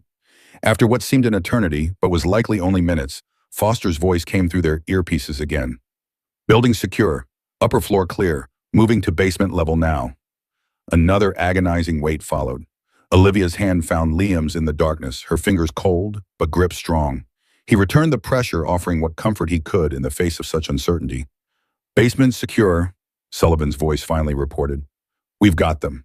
5 women alive. Repeat, 5 women found alive in basement containment area." Olivia's breath caught on a sob, hope and fear mingling in the sound.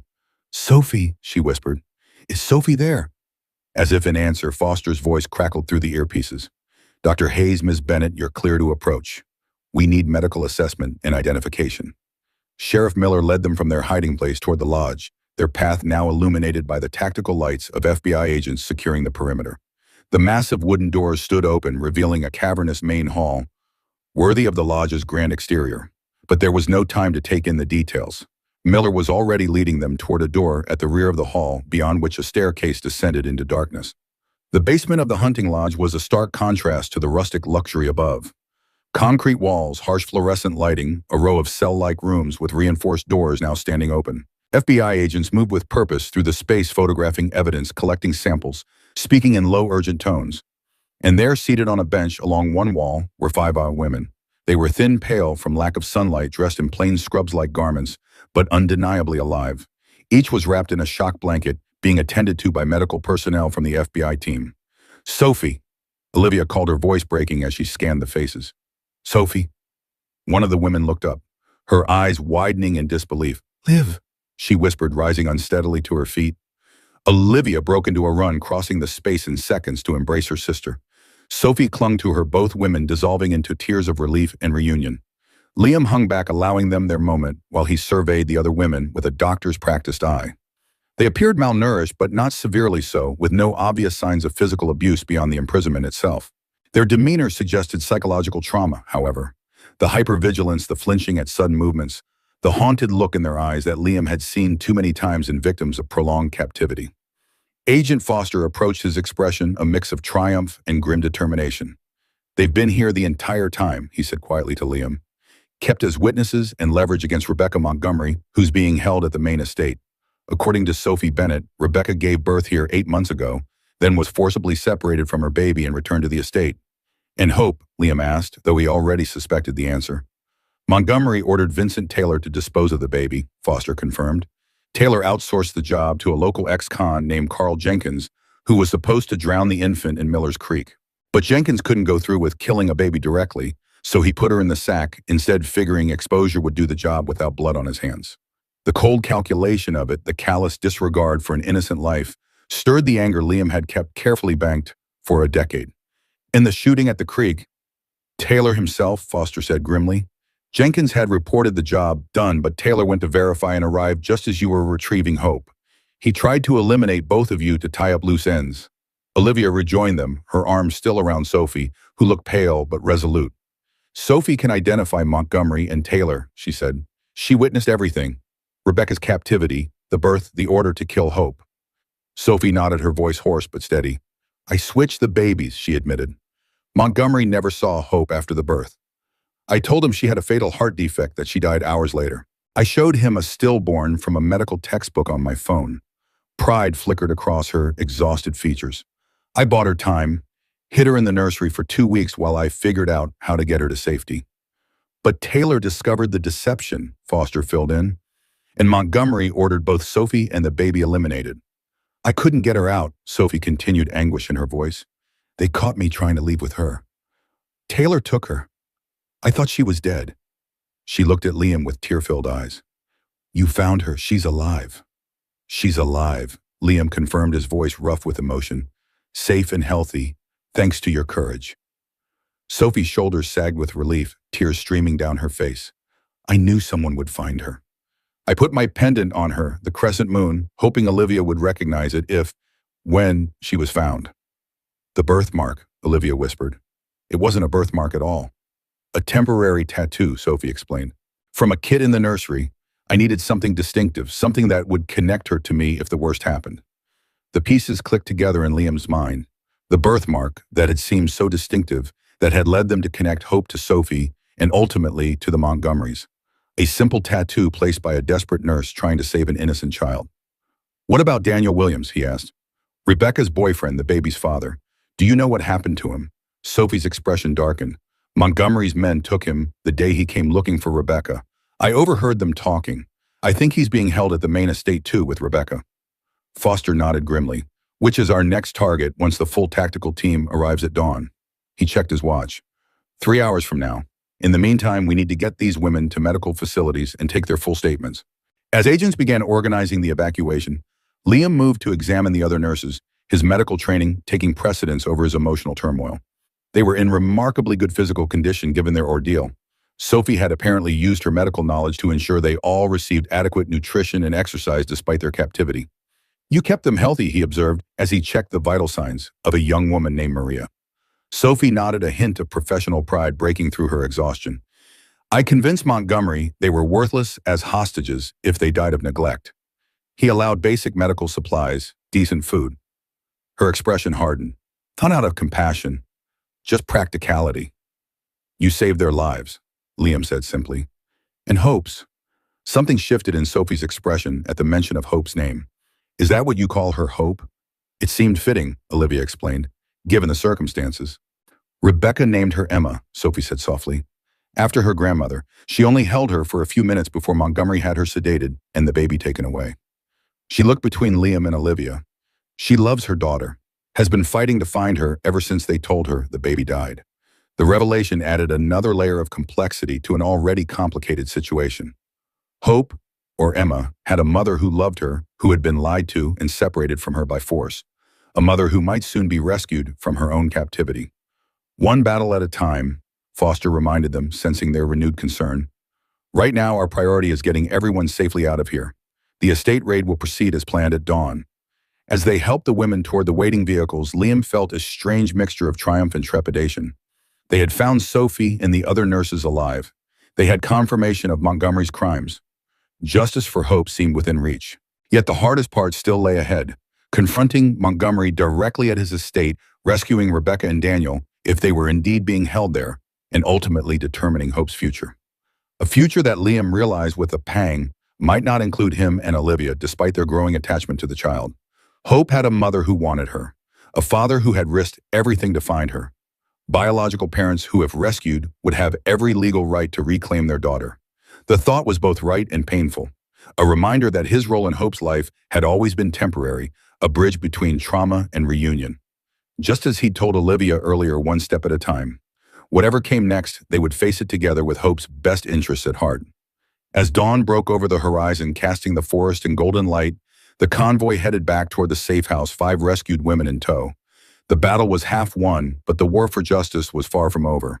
And somewhere in that safe house, Hope slept peacefully, unaware that her world was about to change once again. Dawn broke over the FBI safe house, bathing the modest farmhouse in golden light.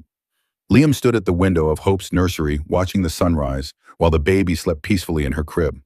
The raid on Montgomery's hunting lodge had been successful beyond their expectations. Sophie and 4 other nurses rescued valuable evidence, secured, and most importantly, confirmation that Hope was indeed Rebecca Montgomery's daughter, deliberately marked by Sophie in a desperate attempt to save her life. Now they faced the next challenge, the raid on the Montgomery estate itself, where Rebecca and potentially Daniel Williams were being held. The full tactical team had assembled during the night, dozens of FBI agents, preparing for what promised to be a more complex and dangerous operation than the lodge raid. Hope stirred in her crib, her small face scrunching momentarily before relaxing back into sleep. Liam watched her with a mixture of fierce protectiveness and growing apprehension. If Rebecca and Daniel were rescued, what would that mean for Hope? For the unexpected bond that had formed between the baby himself and Olivia. The door opened softly and Olivia entered, her face showing the strain of the past hours, but also relief from her reunion with Sophie. "She's still sleeping," she whispered, joining Liam at the crib. He nodded, keeping his voice low. "The antibiotics make her drowsy. Dr. Langley says it's normal." "Sophie's resting too," Olivia said. "The other nurses have been taken to the hospital in Dallas, but she refused to go. Said she needed to be here when they bring Rebecca back." She paused, watching Hope's peaceful breathing. "She told me more about what happened at the lodge, about Rebecca and the baby." Liam turned to her, noting the conflict in her expression. "And Rebecca fought for her daughter," Olivia said quietly. "Montgomery drugged her after the birth, told her the baby had died. But she didn't believe it. She kept demanding to see the body, kept asking questions. That's why Montgomery had her essentially under house arrest at the estate. She was becoming too difficult to control." The revelation added another layer to the already complex situation. Not only was Hope a child born of love between Rebecca and Daniel, but her mother had never willingly abandoned her, had been fighting to discover the truth all along. "And Daniel Williams?" Liam asked, thinking of Hope's father. "Sophie believes he's alive, being held somewhere at the estate. He came looking for Rebecca about 3 months ago, discovered she wasn't really at boarding school. Montgomery's men took him."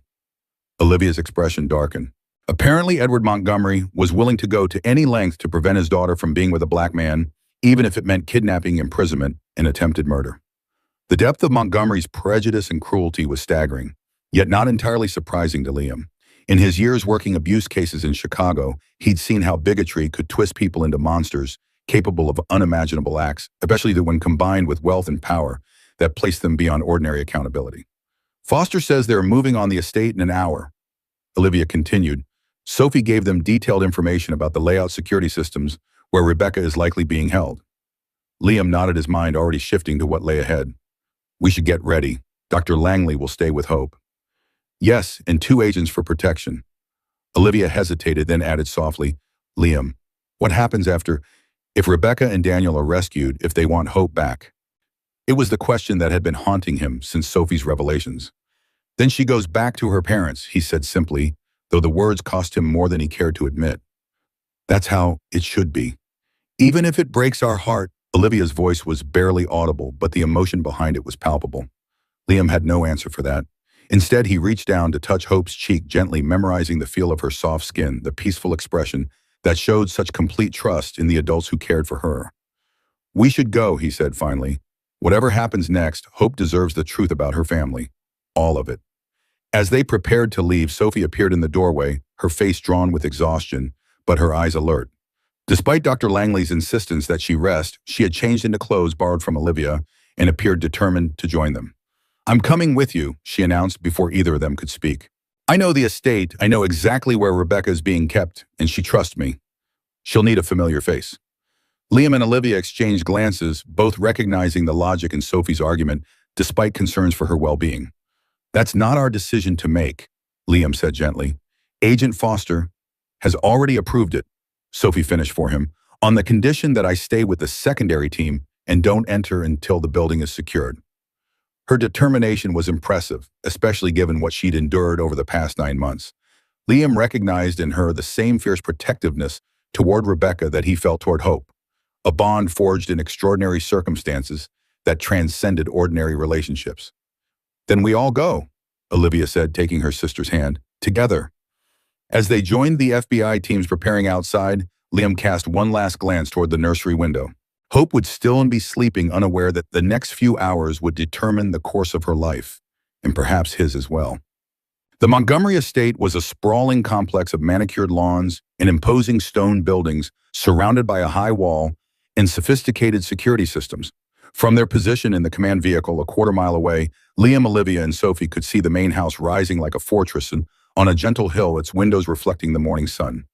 "Primary target is the east wing, second floor," Foster was saying, pointing to a detailed floor plan spread across a tactical table. "According to Ms. Bennett, that's where Rebecca Montgomery is most likely being held. Secondary teams will secure the grounds outbuildings and main house simultaneously."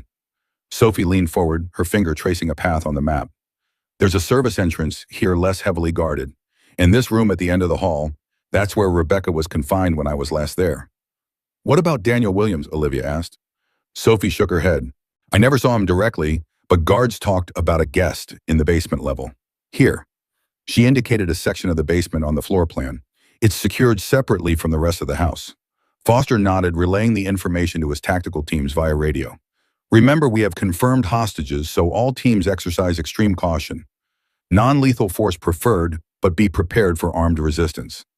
Unlike the hunting lodge raid, which had been executed with a small team under cover of darkness, the estate operation involved dozens of agents approaching from multiple directions in broad daylight.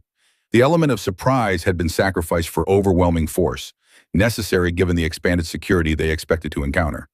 "When do we move in?" Liam asked, tension building in his chest as the minutes ticked by. "Once the building is secured," Foster replied firmly, "and not a moment before. You're here for identification and medical assessment only, as he and there's your His stern gaze encompassed Liam, Olivia, and Sophie. They nodded their understanding, though Liam suspected both Bennett's sisters were as likely as he was to bend those rules if the situation demanded it. "Teams in position," Sullivan's voice announced over the radio. "Awaiting your command." Foster took a deep breath, his expression grim but determined. "Execute Operation Sunrise. All teams go." What followed was a coordinated assault unlike anything Liam had ever witnessed. FBI teams converged on the estate from all sides, some breaching the perimeter wall, others entering through gates disabled by technical specialists. Tactical units moved with precision toward their assigned targets, while overhead, a helicopter provided surveillance and additional support. From their vantage point, they could see figures running across the grounds, hear the distant sound of flashbang grenades, and occasionally catch glimpses of agents securing various sections of the property. "East wing breached," a voice reported over the radio. "Encountering resistance. 2 guards neutralized. Proceeding to second floor." Sophie gripped Olivia's hand tightly, her eyes fixed on the east wing of the house where Rebecca was supposedly being held. Liam found himself holding his breath, acutely aware of how quickly such operations could go wrong, how lives could be lost in the blink of an eye. "Basement team in position," another voice announced. "Breaching secure area now." The minutes crawled by, punctuated by terse updates from various teams as they cleared sections of the house. Then finally Foster's radio crackled with the news they had been waiting for. "East wing secure. Female hostage located alive. Appears to be Rebecca Montgomery." Sophie let out a small cry of relief, her composure cracking momentarily. Before they could fully process this news, another update followed. Basement secure, male hostage located alive. Initial identification matches Daniel Williams. The tension in the vehicle shifted to cautious elation. Both Rebecca and Daniel were alive, both rescued. It was the best possible outcome for Hope. Both her parents survived, both could be reunited with her, yet Liam felt a conflicting emotion beneath his relief, a selfish sadness he immediately tried to suppress. Hope would have her biological parents back. She wouldn't need him anymore. Medical teams moving in. Foster informed them, getting to his feet. "We're clear to approach. Stay close to me. Follow my instructions exactly." As they drove through the now open gates of the Montgomery estate, the scale of the operation became clear. FBI vehicles filled the circular driveway. Agents moved purposefully across the grounds in handcuffed figures. Montgomery security personnel sat under guard near one of the outbuildings. "Where's Montgomery?" Liam asked, scanning the faces of the detained men. "Not found yet," Foster replied grimly. "Nor Vincent Taylor. We're conducting a thorough search of the property, including hidden rooms and escape tunnels," Sophie identified. They parked near the East Wing entrance, where medical personnel were already entering the building. Foster led them through a side door and up a grand staircase, the opulence of the Montgomery home, a stark contrast to the tactical gear and weapons of the FBI agents securing it. At the end of a long hallway on the second floor, a door stood open, agents and medical staff moving in and out. Foster paused before they reached it, turning to address them. "Rebecca Montgomery has been through a severe ordeal," he warned. "Physical restraint, forced sedation, psychological abuse. She's conscious but disoriented. Dr. Hayes, I'd like you to perform a preliminary medical assessment. Ms. Bennett, Sophie, your familiar face might help calm her." Sophie nodded, her professional demeanor returning despite her obvious anxiety. "I'll do whatever she needs." Foster turned to Olivia. "Ms. Bennett, Olivia, there's a second team bringing Daniel Williams up from the basement. Given his connection to Hope, your insight might be valuable there." Olivia hesitated, glancing at her sister, but Sophie gave her a reassuring nod. "Go, I've got Rebecca. We'll meet you after." With that, they separated, Liam and Sophie continuing toward Rebecca's room, while Olivia followed another agent toward the main staircase to meet Daniel. The room at the end of the hall had been converted into a luxurious prison. Expensive furnishings and silk bedding contrasted with barred windows and a heavy lock on the outside of the door. Sitting on the edge of the bed, attended by a female FBI medic, was a young woman Liam immediately recognized as Rebecca Montgomery. At 19, she retained the ethereal beauty that had graced society pages, but her face was thinner now, her eyes haunted. Her blonde hair, once styled in perfect waves for publicity photos, hung lank around her pale face. She looked up as they entered, her expression wary until she spotted Sophie. "Sophie," she whispered, disbelief and hope mingling in her voice. "You're alive. They told me you ran away, that you abandoned me." Sophie moved swiftly to Rebecca's side, taking her hands. "I never abandoned you. They caught me trying to save your baby and locked me up at the hunting lodge." At the mention of her child, Rebecca's entire demeanor changed. Her back straightened, her eyes widened with desperate hope. "Emma? You know about Emma? They told me she died, but I never believed them. I never got to hold her, never even saw her after the birth. Is she—" She couldn't finish the question, fear choking her voice. "She's alive." Sophie assured her, tears streaming down her face now. "I managed to hide her to mark her so she could be identified. She was found 2 days ago."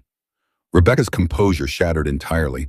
She collapsed against Sophie, sobbing with relief and renewed grief. My baby's alive. Where is she? Is she safe? Can I see her?" Liam stepped forward, then introduced by Foster as a doctor assisting in the case. He knelt before Rebecca, his professional demeanor masking the emotional turmoil her questions stirred in him. "Your daughter is safe," he said gently. "She's at a secure location being cared for by medical professionals. She's healthy, recovering well from her ordeal." Rebecca's tear-filled eyes met his, searching for reassurance. "You've seen her recently?" "Yes," Liam confirmed. "I was the one who found her." A fresh wave of emotion washed over Rebecca's face, gratitude, relief, and a mother's desperate longing. "Thank you," she whispered. "Thank you for saving my Emma." Liam felt a lump form in his throat, nearly choking him. This was Hope, Emma, as Rebecca called her. The child he'd pulled from the creek, cared for, come to love. The child who had called him Papa. But she wasn't his. She never had been. She belonged to this young woman whose eyes held the same determination he'd seen in Hope's tiny face. While Sophie provided comfort to Rebecca, Liam performed a basic medical assessment. Rebecca showed signs of malnutrition and the effects of prolonged sedation, but no life-threatening conditions. She would need comprehensive care, physical and psychological, but she would recover. Can I see her? Rebecca asked again, as Liam checked her vital signs. My daughter, when can I see her? It was Foster who answered, his tone gentle but firm. Very soon, Ms. Montgomery. But first we need to complete our operation here, ensure your safety, and prepare proper medical transport. And Daniel, Rebecca asked, her voice small but insistent. His father's been looking for him, is he? He's being assessed now, Foster assured her. Initial reports indicate he's alive and conscious. Relief washed over Rebecca's face, followed by renewed determination. I need to see them both today, please. The raw emotion in her voice struck Liam deeply. This was not the spoiled daughter of privilege he might have expected, but a young woman who had endured imprisonment and lies, who had never stopped fighting for the truth about her child, who had defied her powerful father to love whom she chose. I'll make the arrangements, Foster promised. But first, we need to find your father. Do you have any idea where he might have gone? Secret rooms, emergency exits? Rebecca's expression hardened at the mention of Edward Montgomery. There's a panic room in his study, behind the bookcase, and a tunnel from there to the garage where he keeps emergency vehicles. Her voice was steady now, anger replacing fear. He always said no one would take what was his. Not his money, not his power, not his family. Foster relayed this information immediately via radio, sending teams to search the indicated locations. While they waited for updates, Liam completed his examination of Rebecca, confirming she was stable enough for transport to a medical facility. Dr. Hayes, Foster said quietly, drawing him aside. Once we locate Montgomery, we'll arrange transport for Rebecca, Daniel, and the child to be reunited at the safe house. Given your medical expertise and familiarity with the baby, I'd like you to oversee that reunion. Liam nodded, his expression betraying none of the emotional conflict raging within him. Of course, whatever's best for the child. Before Foster could respond, his radio crackled urgently. Sir, we've located a hidden tunnel entrance in Montgomery's study, signs of recent use, and we've got a problem. The panic room shows evidence that weapons were stored there, several missing. Foster's expression darkened. Montgomery's armed and on the run. Lock down the perimeter, all teams on high alert. No one leaves this property. As agents rushed to comply with these orders, a terrible realization dawned on Liam. If Montgomery had escaped, if he knew his operation was compromised, there was one piece of evidence he might still try to eliminate. The child whose existence threatened to expose everything. The safe house, he said urgently to Foster. If Montgomery got away, if he knows we've found hope. Foster was already reaching for his radio. Team Bravo, immediate security check at Eagle's Nest. The code names did nothing to mask the concern in his voice. Long seconds passed as they waited for a response. When it came, the agent's voice was reassuringly calm. Eagle's Nest secure, no signs of approach or surveillance. Package remains safe. Liam released a breath he hadn't realized he was holding. Hope was safe for now. But until Montgomery was captured, the threat remained. I should get back there, he said to Foster. If Montgomery is heading for the safe house, Hope needs protection. Foster hesitated, weighing options. We've got agents there, but your medical expertise might be crucial if he does attempt something. He nodded sharply. Take Sullivan and head back. I'll continue the operation here and bring Rebecca and Daniel when it's secure. As Liam prepared to leave, Sophie approached from Rebecca's bedside. She's asking for you, she said quietly. She wants to know about her daughter. Details only a doctor would notice. Liam returned to Rebecca, who looked up at him with desperate hope in her eyes. Please, she said, tell me about her. Is she really okay? Does she smile? Does she cry much? What's her favorite food? Does she sleep through the night? The simple, profound questions of a mother separated from her child pierced Liam's heart. This was not a woman who would callously abandon her baby, not someone who would harm her child. This was a mother who had been prevented from knowing the most basic details of her daughter's life. She's strong, Liam said softly, choosing his words with care. Resilient. She recovered quickly from exposure and a mild case of pneumonia. She smiles often, especially in the morning. She likes mashed bananas, dislikes peas. She babbles constantly, trying to communicate. She's extraordinary. Tears filled Rebecca's eyes again, but she smiled through them. Thank you, she whispered, for saving her, for telling me these things, for giving me hope when I thought all was lost. Liam nodded, unable to trust his voice. As he turned to leave, Rebecca called after him. Does she have a name? What do you call her? Liam paused in the doorway, the irony not lost on him. Hope, he said simply. We call her Hope. The journey back to the safe house was tense, Sullivan driving with grim focus while Liam stared out the window, his mind racing. They had received no further updates on Montgomery's whereabouts, which could mean anything. That he'd been captured, that he'd escaped completely, or that he was still at large and potentially heading for the one piece of evidence that could destroy him. Hope, Emma, the child who had somehow become the center of Liam's world in just 3 short days. "We should be there in 20 minutes, Sullivan said, breaking the silence. "The team at the house is on high alert. Nothing's getting past them." Liam nodded, though the reassurance did little to calm his growing unease. He'd seen too many foolproof security measures fail, too many impossible scenarios become reality. Until Montgomery was in custody, hope remained at risk. They were 10 minutes from the safe house when Sullivan's radio crackled to life. "All units be advised.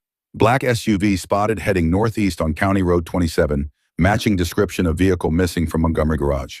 2 occupants believed to be Edward Montgomery and Vincent Taylor.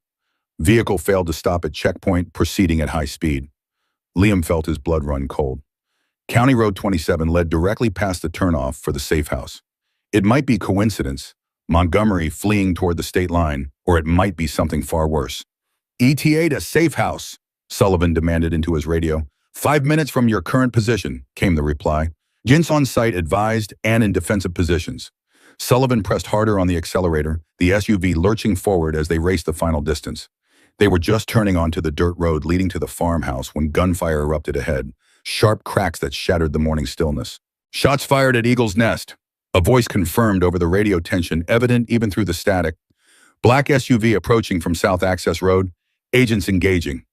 Sullivan brought their vehicle to a screeching halt behind a stand of trees, drawing his weapon. "Stay here," he ordered Liam. "Backup is 3 minutes out."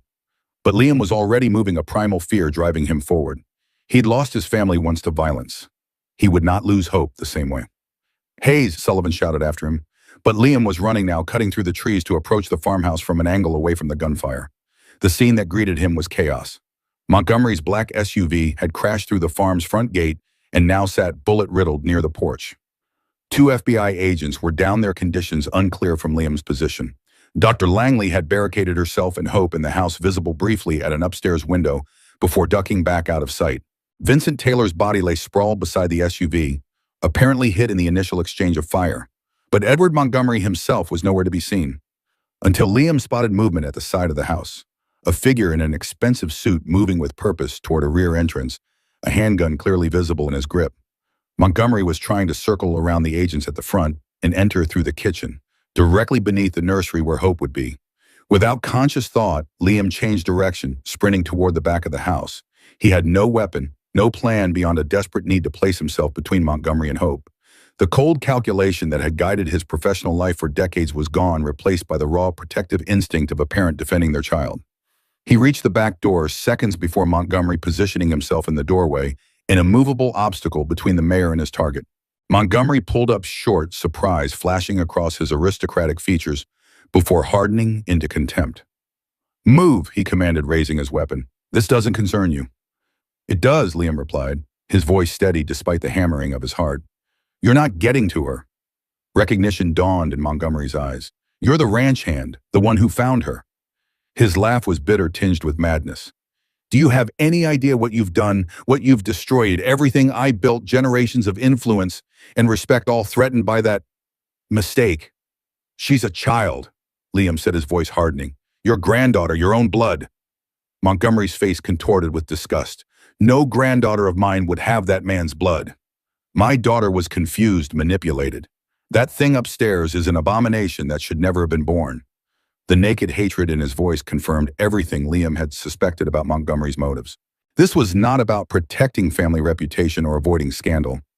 This was pure, unadulterated racism, a hatred so deep it had driven him to imprison his daughter, attempt to murder his grandchild, and destroy anyone who got in his way. "You've lost," Liam told him, maintaining eye contact despite the gun pointed at his chest. "Rebecca is free. Daniel is alive. The FBI has your operation, your trafficking network, everything. It's over, It's not over until I say it's over," Montgomery snarled, his composure cracking further. "No one takes what's mine. No one." The gun in his hand steadied, his intent clear. Liam tensed, preparing for the impact he knew would come. His only thought a desperate hope that his body would shield those inside long enough for help to arrive. "Put the gun down, Edward." The new voice came from behind Montgomery. Sheriff Thomas Miller, his own weapon trained steadily on the mayor's back. "You're surrounded," Miller continued calmly.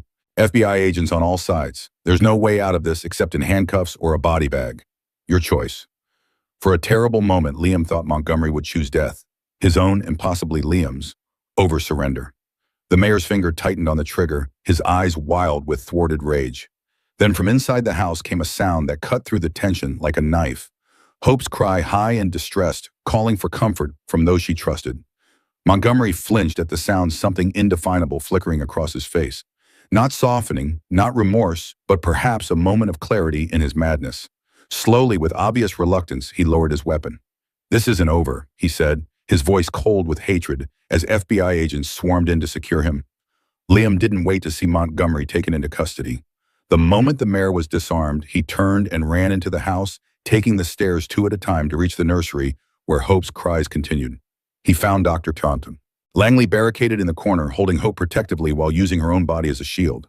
The baby was red-faced and frightened, her cries escalating until she caught sight of Liam in the doorway. "Papa!" she called, reaching for him with desperate hands. "Papa!" All the fear, all the tension of the past hours dissolved in that moment. Liam crossed to them in two strides, gathering Hope into his arms, holding her close as her small body shuddered with diminishing sobs. "I've got you," he murmured against her soft hair. "You're safe now. I've got you." Dr. Langley sagged with relief, accepting the support of an FBI agent who helped her to a chair. "I heard the gunfire," she explained, her voice shaking. "I grabbed Hope and barricaded us in here. I was prepared to jump from the window if they breached the door." "You did exactly right," Liam assured her, still holding Hope tightly.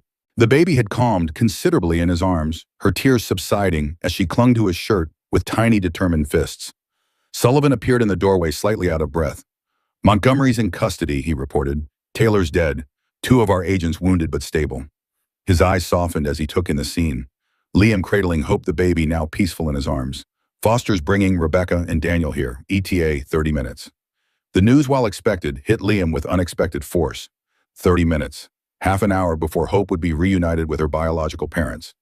Before she would begin a new life, one that likely wouldn't include him. "I'll prepare her, Cal," he said, his voice rougher than he intended. "Make sure she's clean-fed, calm." Sullivan nodded, his expression sympathetic. He knew, as they all did, what this reunion meant. Not just for Hope and her parents, but for the man who had saved her, who had come to love her as his own. Left alone with Hope, Liam moved through the motions of care with meticulous attention, as if each action, changing her diaper, dressing her in a clean outfit, preparing a bottle, could be preserved in memory if performed with sufficient focus. Hope cooperated happily, babbling to him in her private language, occasionally interjecting a clear "papa" that pierced his heart anew each time. "You're going to meet your mother today," he told her as she drank her bottle, blue Twinkies fixed trustingly on his face. "Your real mother. And your father, too. They've been looking for you, fighting for you. They love you very much." Hope seemed unimpressed by this information, more interested in reaching for his face with sticky fingers. Liam caught her small hand, pressing a kiss to her palm with a tenderness that threatened to undo him completely. "They're going to call you Emma," he continued softly. "That's your real name. Emma Montgomery Williams. A beautiful name for a beautiful girl." Hope, Emma, smiled at him around the bottom, a gesture of such pure affection that Liam had to look away for a moment, blinking rapidly against the burn of unshed tears. "I need you to know something," he said, his voice dropping to a whisper. "These past 3 days, you saved me, little fighter. I thought that part of me was dead, buried with Michael and Jennifer. But you proved me wrong. You showed me I could still care, still fight for someone, still love." The word caught in his throat, almost choking him. "And for that, I will always be grateful." The sound of vehicles approaching broke the moment. Liam rose, Hope secure in his arms, and moved to the window. 3 black SUVs had pulled into the driveway, and from the second one emerged a young woman supported by Sophie Bennett, Rebecca Montgomery, finally free from her father's control. Behind her came a tall young man with dark skin and a scholar's bearing, despite his evident exhaustion. Daniel Williams, Hope's father, alive, and finally reunited with the woman he loved. The moment had come. Drawing a deep breath to steady himself, Liam pressed one last kiss to Hope's forehead, then headed downstairs to complete the final act of his role in her life, returning her to the parents who had never stopped fighting for her. Rebecca Montgomery stood in the farmhouse living room, her slender frame nearly vibrating with anticipation. Daniel Williams stood beside her, his arm around her shoulders, offering support that she seemed simultaneously to lean into and be too agitated to fully accept. Sophie hovered nearby while Olivia had positioned herself closer to the stairs, her eyes meeting Liam's as he descended with hope. The moment Rebecca saw her daughter, a sound escaped her, half sob, half cry of joy. "Emma," she whispered, her hands rising instinctively, reaching for her child. Hope, for her part, regarded the roomful of strangers with typical baby wariness, her small body tensing slightly in Liam's arms. She had no memory of these people, no recognition of the mother who had held her for only moments after birth before being forcibly separated. Liam crossed to Rebecca, slowly giving Hope time to adjust to the strangers, giving himself time to prepare for the inevitable. "She might be a little shy at first," he said gently. "It's been a traumatic few days." Rebecca nodded, tears streaming unchecked down her face, her eyes never leaving her daughter. "She's so beautiful," she breathed. "So perfect. I dreamed of this moment every day, never knowing if it would come." When Liam reached them, he paused, allowing Hope to look at Rebecca and Daniel before making any move to transfer her. "Hope," he said softly, using the name she knew, "this is your mommy and daddy. They've been looking for you for a very long time." Hope regarded Rebecca with solemn curiosity, then turned to study Daniel with equal interest. After a moment, she looked back at Liam, clearly uncertain about this new development.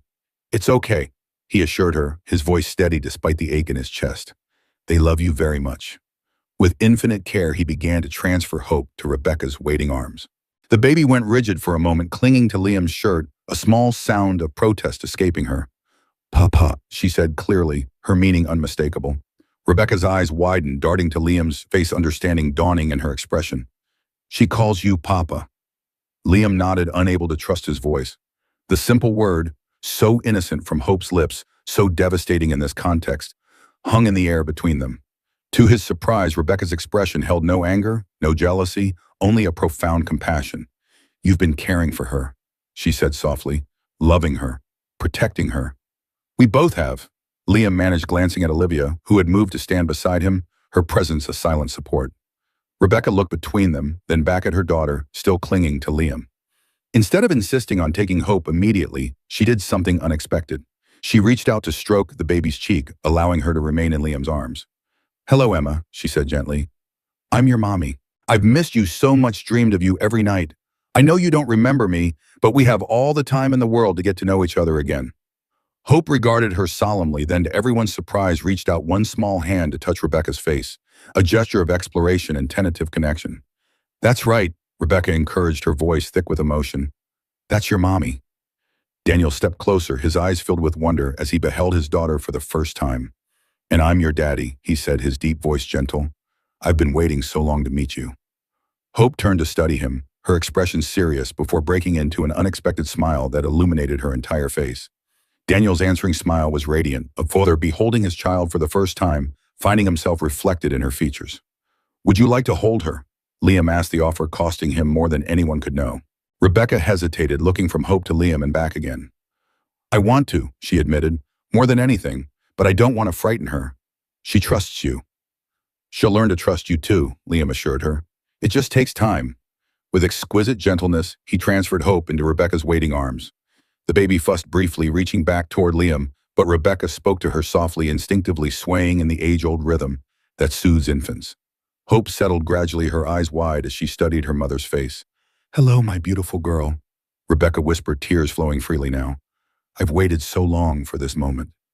Daniel moved closer, encompassing both Rebecca and Hope in a protective embrace. The three of them stood together, a family reunited against impossible odds, a tableau of love that had survived separation, imprisonment, and attempted murder. Liam stepped and feeling Olivia's hand slip into his, a silent acknowledgement of what they were both feeling. Joy for this family, sorrow for their own loss, and the bittersweet satisfaction of knowing they had helped make this reunion possible. "Dr. Hayes," Foster said quietly, having entered without Liam noticing. "Ms. Bennett, if we could speak privately." They followed him to the kitchen, where he closed the door to give them privacy from the emotional scene in the living room. "First, I want to thank you both," Foster began. "Without your courage and compassion, this case might have ended very differently. You saved that child's life, helped us rescue 5 women, and brought down a trafficking operation that has eluded us for years." "What happens now?" Olivia asked, her voice steady despite the emotion evident in her eyes. "With Rebecca and Daniel, with Hope. Emma." "Rebecca and Daniel will need time to recover, both physically and psychologically," Foster explained. "They'll be placed in protective custody until Montgomery's trial, given new identities if necessary. As for the baby, He hesitated, glancing toward the living room. That's partly why I wanted to speak with you. Liam tensed, unsure what was coming. Would they be asked to testify, to help with the transition, or simply to walk away now that their role was complete? Rebecca asked to speak with you both before any decisions are made about Emma's future, Foster continued. She was quite insistent, said she wouldn't discuss arrangements with anyone else until she had that conversation. Surprise and confusion mingled in Liam's mind. What could Rebecca possibly want to discuss? The details of Hope's care during their brief time together? Medical records? Or was it something else entirely when Olivia asked her hand, finding Liam's again, holding tight? Now, if you're willing, Foster replied. She asked for a few minutes alone with the baby first, but she's ready whenever you are. Liam nodded, drawing a deep breath to steady himself. Whatever Rebecca wanted to discuss, he owed her the courtesy of listening, of answering any questions she might have about the child he'd briefly cared for. When they returned to the living room, they found Rebecca seated on the couch, Hope on her lap with Daniel beside them. The baby was exploring Rebecca's face with curious fingers, seemingly content in her mother's arms now. The sight was both beautiful and painful, right yet piercing Liam's heart with each passing second. Dr. Hayes, Ms. Bennett, Rebecca said, looking up as they entered. Please, will you sit with us? There's something important we need to discuss. They took seats opposite the small family. Liam, forcing himself to maintain a professional demeanor despite the emotional turmoil within. Agent Foster told me everything you did for Emma, Rebecca began. How you found her, Dr. Hayes, at great risk to yourself. How you both cared for her, protected her from my father's men, gave her the love and security she needed during a traumatic time. Her voice wavered but remained strong. I can never thank you enough for that. Anyone would have done the same, Liam said automatically, though they all knew that wasn't true. Rebecca smiled gently. No, Dr. Hayes, not anyone would have jumped into a freezing creek to save an abandoned baby. Not anyone would have faced armed men to protect her. Not anyone would have opened their heart to her the way you both clearly have. Hope, Emma, chose that moment to babble happily, reaching toward Liam with recognition. Papa, she declared again, the simple word landing like a physical blow. Rebecca's eyes filled with fresh tears, but her smile remained. She loves you, she said simply. Both of you. That much is obvious, and you love her. Neither Liam nor Olivia could deny it, nor did they try. Their silence was confirmation enough. Daniel and I have been talking, Rebecca continued, exchanging a glance with the man beside her, about Emma's future, about what's best for her. Liam braced himself for what would come next. Kind but firm assertions of parental rights, perhaps an offer to send updates or photos, the gentle but inevitable separation that would follow. We're going into witness protection, Rebecca said instead. Testifying against my father means we'll need new identities, a new location, a completely fresh start. It will be challenging to say the least. But necessary, Daniel added, his first words since the conversation began. Montgomery's operation has ties to dangerous people. Until they're all brought to justice, we won't be truly safe. Liam nodded, understanding the realities of testifying against powerful criminal enterprises. You'll be well protected, he assured them. The FBI doesn't take these things lightly. Yes, Rebecca agreed, but it's not just about physical safety. It's about recovery, healing. Daniel and I have both been through trauma that will take time to process. And Emma, she looked down at her daughter with infinite tenderness. Emma needs stability, security, love. She needs a home where she can thrive while we heal. Understanding began to dawn in Liam's mind, so unexpected he hardly dared acknowledge it. Beside him, Olivia had gone very still, as if afraid to breathe. We've discussed this at length, Rebecca continued, and we believe the best thing for Emma right now would be shared custody. The words hung in the air, impossible and wonderful. Shared custody. Olivia repeated, her voice barely above a whisper. Rebecca nodded, her expression earnest. Daniel and I will be in protective custody for months, possibly a year or more. During that time, Emma would be with you, both of you, if you are willing. You would be her legal guardians, with us having regular supervised visits as security allows. As we recover, Daniel added, as the trial progresses and security concerns diminish, we would gradually transition to a more equal arrangement. Eventually, when it's safe for us to establish a permanent home, we would work out a long-term plan. But always with you in her life, Rebecca emphasized. You saved her. You loved her when she had no one else. We would never want to sever that bond completely. Liam felt as though the ground had shifted beneath him. This was not at all what he had expected. Not the clean break he had been preparing himself for, but something far more complex and ultimately more hopeful. Why he asked simply. Why would you share your child with strangers? Rebecca's smile was sad but determined. Because I know what it's like to be separated from someone you love against your will. I wouldn't inflict that pain on anyone, not on Emma, and not on the people who saved her life. She paused, emotion making her voice rough. And because the best parents aren't always the ones connected by blood, but the ones who will do anything to protect their child. You've proven that beyond any doubt. Hope, Emma, chose that moment to wiggle free from Rebecca's lap, sliding to the floor where she proceeded to crawl determinedly toward Liam and Olivia. When she reached them, she pulled herself up on Liam's knee, beaming with accomplishment. Papa, she declared again, then turned to Olivia with equal enthusiasm. Mama. It was the first time she had called Olivia by that name, and the effect was electric. Olivia's hand flew to her mouth, tears spilling down her cheeks as she met Liam's equally stunned gaze. See, Rebecca said softly, she's already chosen her family. She's just making room for more love in her life. She looked at Daniel, who nodded encouragement. So what do you say? Will you be Emma's guardians while we work through this difficult time? Will you help us give her the stable, loving home she deserves? Liam looked at Olivia, seeing in her eyes the same overwhelming mixture of emotions he felt. Disbelief, hope, gratitude, and above all, love for the child reaching up to them with complete trust. In that moment, they needed no words to communicate their decision. Yes, Liam said, simply speaking for them both. We would be honored. Hope, Emma, squealed with delight, as if understanding the significance of the moment. Rebecca and Daniel's smiles were tinged with sadness, but also profound relief, the expression of parents who had placed their child's needs above their own desires.